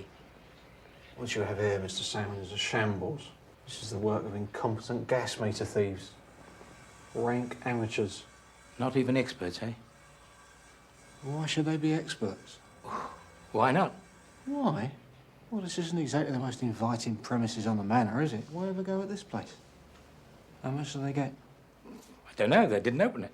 Used enough jelly. Oh, very professional. They've even incinerated the booty. Huh. How much did you say? £20,000. Really? Probably more. Ashes to ashes. They look like 20,000 ashes to me. Who else knew you were carrying that kind of dough? Nobody. Clients? Reps? Friends? No, I swear to you. Strikers? Who knows? I don't know. Mess, innit, Gov? Got the names? What do they have to say? Not much. No visitors for several days. One bloke from the union, and a couple of old friends of ours. Who? Who? Daly and McCann. Well. Well, you didn't tell me that, Mr. Salmon, did you? Terry and Arthur? Oh, I didn't tell you that. Friends of yours, are they? Well, not friends, not real friends.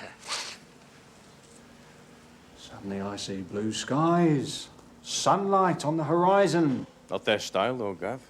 I mean safe-breaking. Why not? Safes contain money ipso facto. So, Arthur Daly, what's the matter with you? Look, Arthur wouldn't go to all that trouble. Now, Mr. Salmon, your business is tailoring. Mine is the criminal mind.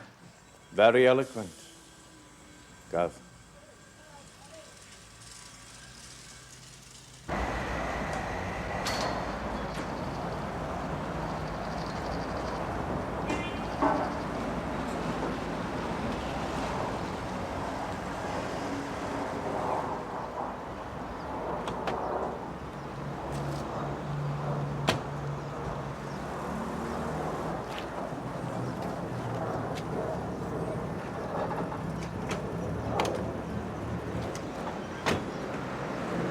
Hello, Arthur.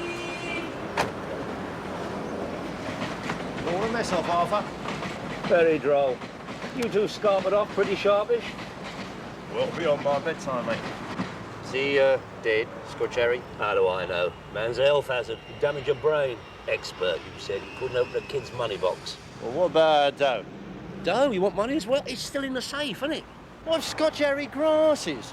We're all on for a 3-year stretch. At least. What about you? What about me? I didn't do it. We agreed that from the start. You're not suggesting that Yeah. Well, in that case... Hey, steady. You threatening me? You owe us, Arthur. Go easy on the threads. Sorry, Arthur. Thank you. I'll have a word with Solly. But I don't have high hopes. Well, that's not enough. What else can I say? You fancy a couple of suits? You might be surprised now. He looks like the Invincible Man. You mean the Invisible Man? Whatever you fancy, Sergeant. Quite ill. Oh, don't worry, we won't disturb him. Just a question of identity. We don't have a name. You wouldn't say. The burns suggest an explosion. Irish. He certainly is not. Look at him.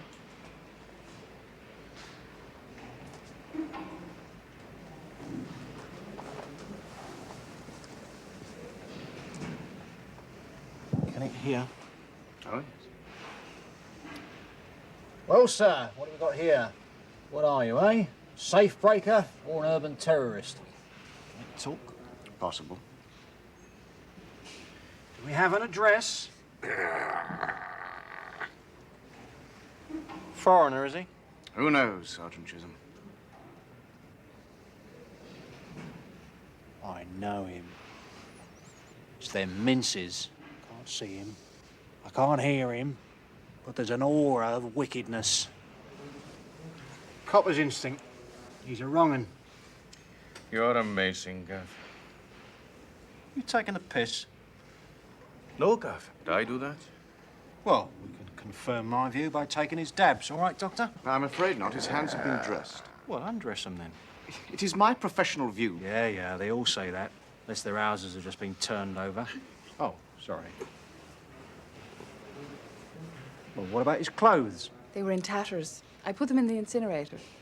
No ID? No, nothing. I know you, pal. Seen those eyes. Aye. I've seen them too. It was one of those Walt Disney nature films when a coyote was trapped. We'll be back, my old friend. And we won't be bringing any grapes. Thank you, Doctor. Nurse. How did he get here? Not under his own steam. Ah, sure, he was in a terrible state. Hands and knees? No, somebody helped him. Yes. Just a man. He said he met him in the street. And who was this Good Samaritan? Well, I wouldn't know his full name, but I've seen him around. Oh. Yes? He's called Terry. Well. About 2,000 Terrys on this manor. For some reason, one particular Terry leaps to the mind. And, of course, you'd recognise him if you saw him again, wouldn't you? Well, I suppose so. Has he done something wrong? All the time, my dear. A person known to the police, as they say. Jones.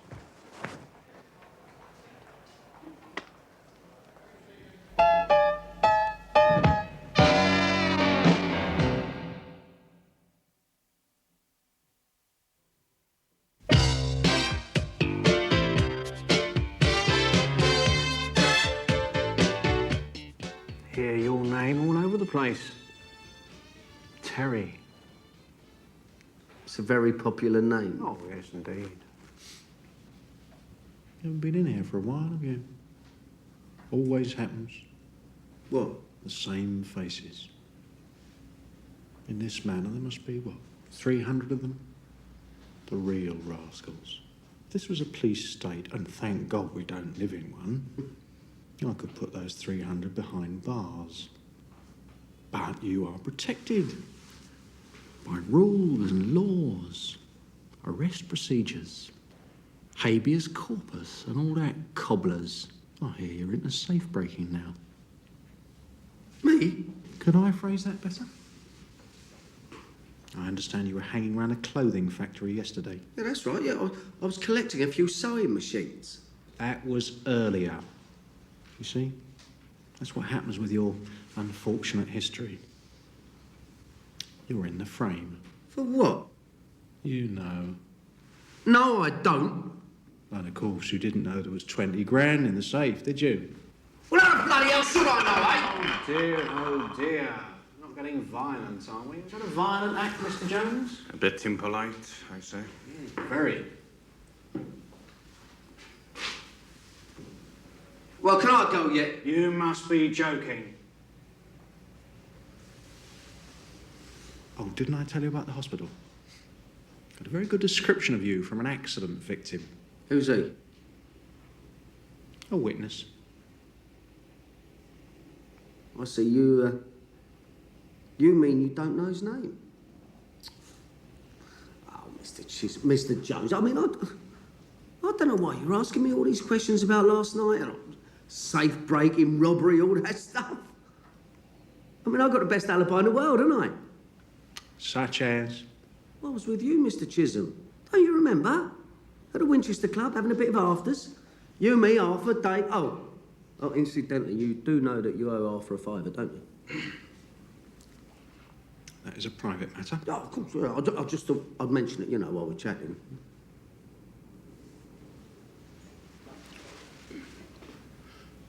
You got a fiver? Aye. To him? Yes, yes. Bit of a turn-up, isn't it, eh? I mean, usually it's the suspect who's corrupting the old bill, isn't it? Usually. No, I'm sorry. Anyway, what were you chatting about, eh?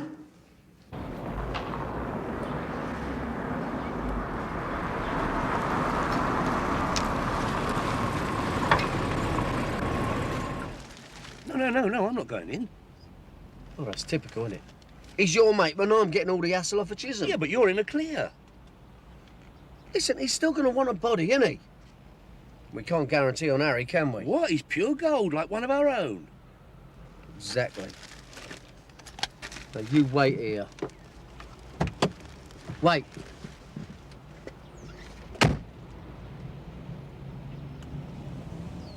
You're questioning my bottle? Yes. Have I ever let you down? Yes. I'll give you 5 minutes. You stay there. Supposing you get captured? You stay. Wait!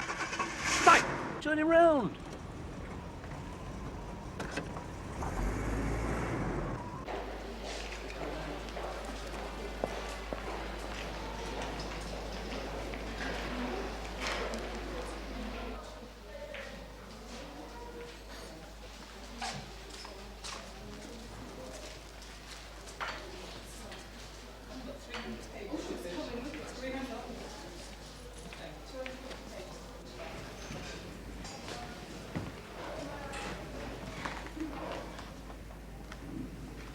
Oh, nurse. Sister? Oh, sorry, listen, my cousin's in here. I think that's him. How is he? Much better. Perhaps you can tell us his name. He seems to have a speech problem. Yeah, actually, he's had that since he was a kid. It's, Roland. Roland Brown. Brown? Yeah, that's right. Can he move about? Can he walk? Of course he can. He'll be fine in a few days. Oh, that's smashing. Thanks a lot.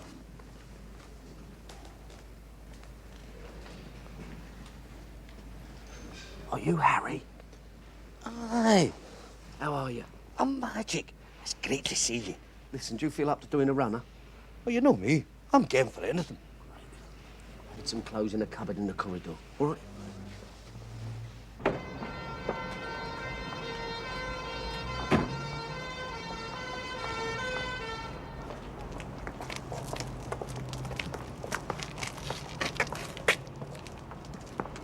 Oh! What you doing here? They flogging off the beds? No, Mr. Chisholm, just doing one of my usual good deeds, you know. Early indoors, visiting a sick neighbour. Nice drink last night, eh? No hangover, I hope? No. Thank you. Oh, you don't by any chance happen to have my fiver, do you? I gave it to McCann. Oh, you sure? Oh,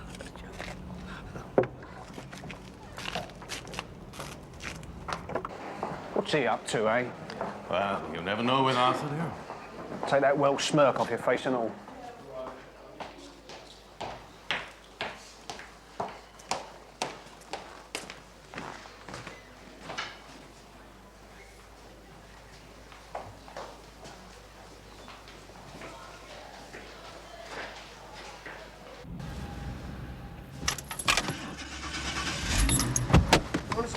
There you go. Good boy. Right. God, what's happened to his hands? Brand new. Hey, nice suit, Yeah, eh? get him in there. Go in the back. Go there, you go. Go. All right, Harry.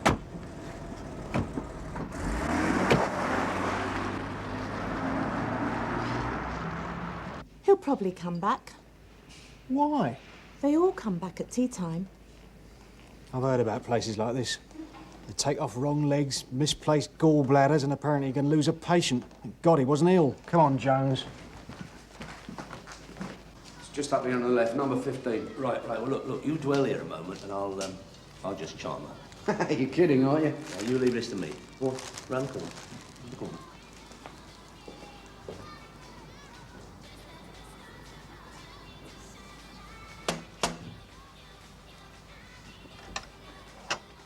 Mrs. Stewart, I have some good news for you. A shock maybe, but good news. Are you the man for the papers? I said bingo! Almost, my dear. Almost. Me, hen. God help us, what is it? That's what I thought you'd say. Home as a sailor, home from the sea, the hunter home from the hill. Is it some awful disease? Look, get him away from me. Don't go over the top, Harry. Is it catching? It's no scabies or anything like that, is it? No, he's all right, honestly.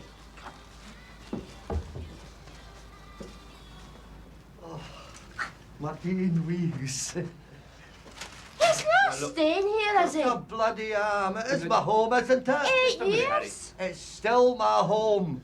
She's never satisfied. See, I mean, I've furnished this whole place. Yeah, all right, The best Harry. years of my life were spent here. He's off his rocker. The best years of his life were spent in Barlinnie, the Scrubs, and his bookmakers' wee shops. She's no memory of the magic moments. Do you not remember me as a young, dashing, tall guy? It's them bandages. He's always been that size. Listen, look, let's just all calm down, all Yeah, right? what a good idea. Come on, look, sit in your favourite easy chair. I've never had one. Sit in that one, come on. Now, when the bell goes, come out fighting. She does Not yet, Harry. Now, look, Mr. Stewart, the thing is, he wants to stay here for at least a few days. The point is, if he goes down the street, he's going to be captured. And he's not the only one involved. There are others, like Terry and me. Now, the moment the bandages come off, Bob's your uncle. He's as innocent as the next man. And the other thing is, when he was in the hospital, he kept calling out for you. It was very moving, wasn't it, Terry? Yeah, that's why I came round last night. I'm that moved. Did you call out for me, Harry? I often do, hen. Oh, she's the bizzo, eh? Right, what's in it for me? Oh, these are my friends. You're pathetic. Look, you'll be protecting your own husband. As I said, what's in it for me? If he's that valuable, there must be a price. Look, hen, you're bargaining for my body. What is it they call it? Blackmail? You tell her, Arthur. We don't do this. In the underworld, we've got a code. Is that right? Aye. Let's talk money, eh?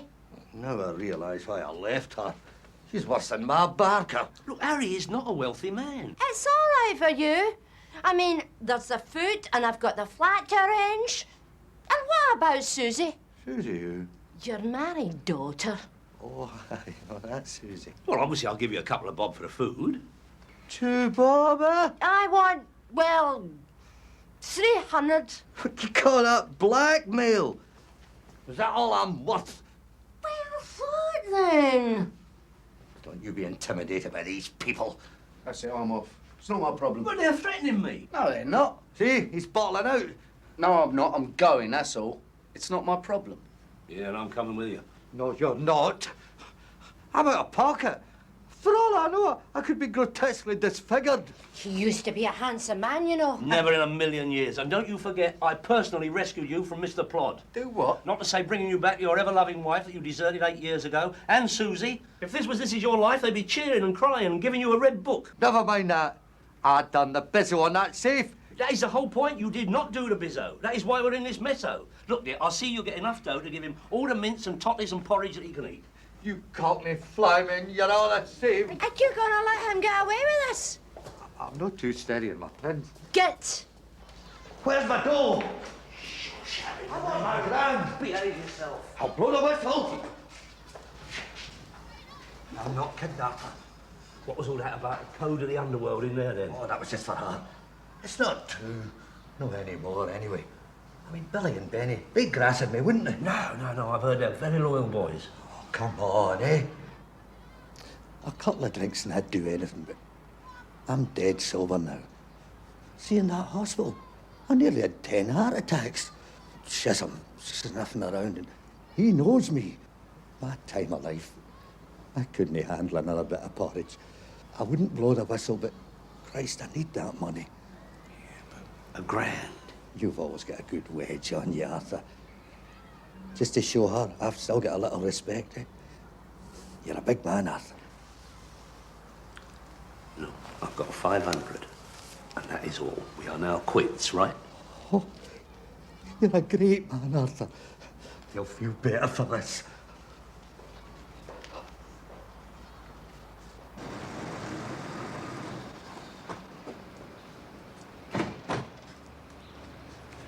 You know what I think? That little Scotchman turned me over. And I think it was the most decent thing you've done for years. You would think that, wouldn't you?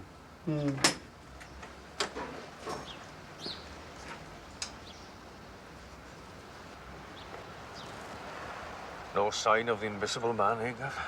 Well, they've had him away. Got no proof, though, have we? They won't have to find some, if you take my meaning. Patient disappears from a well-known hospital. Can't tolerate that. Whatever next? Body snatching? Had Burke on air, now they've got Daly and McCann. I read somewhere that there's a thriving business in spare parts for surgeons. Makes you think, doesn't it? Anything that makes you think, Jones, I'm all for that.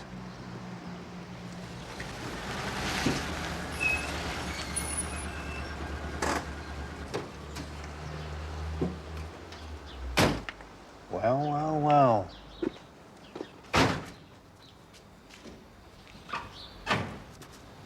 What do you reckon, then, Gav? Well, they're at it. Obvious. In cahoots. But these are no longer your property, Solly. Did you give me cash? You have my bond. Yeah, but did you give me cash? That is immaterial. Cash is simply a token. I didn't even have a token. You took care of them for a night. And what a night. I lost money, peace of mind. Don't talk to me about money. I'm well out. I had to pay... Well, then forget it. And we need these sewing machines. She was your enemy yesterday. 24 hours is a long time in tailoring.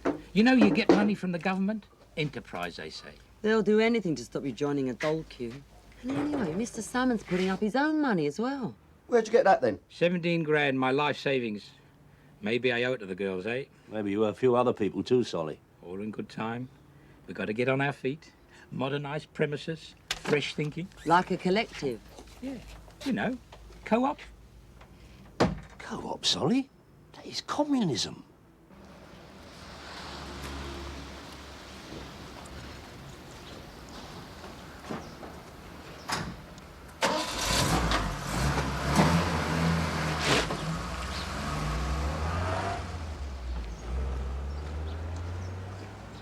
Turned out nice again, didn't it?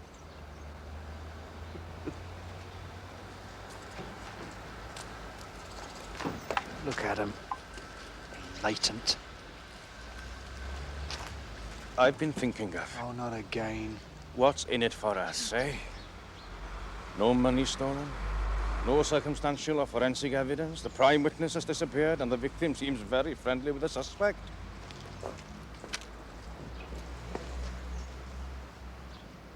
All I'm saying is this. Who bloody cares? Yeah. Sodom.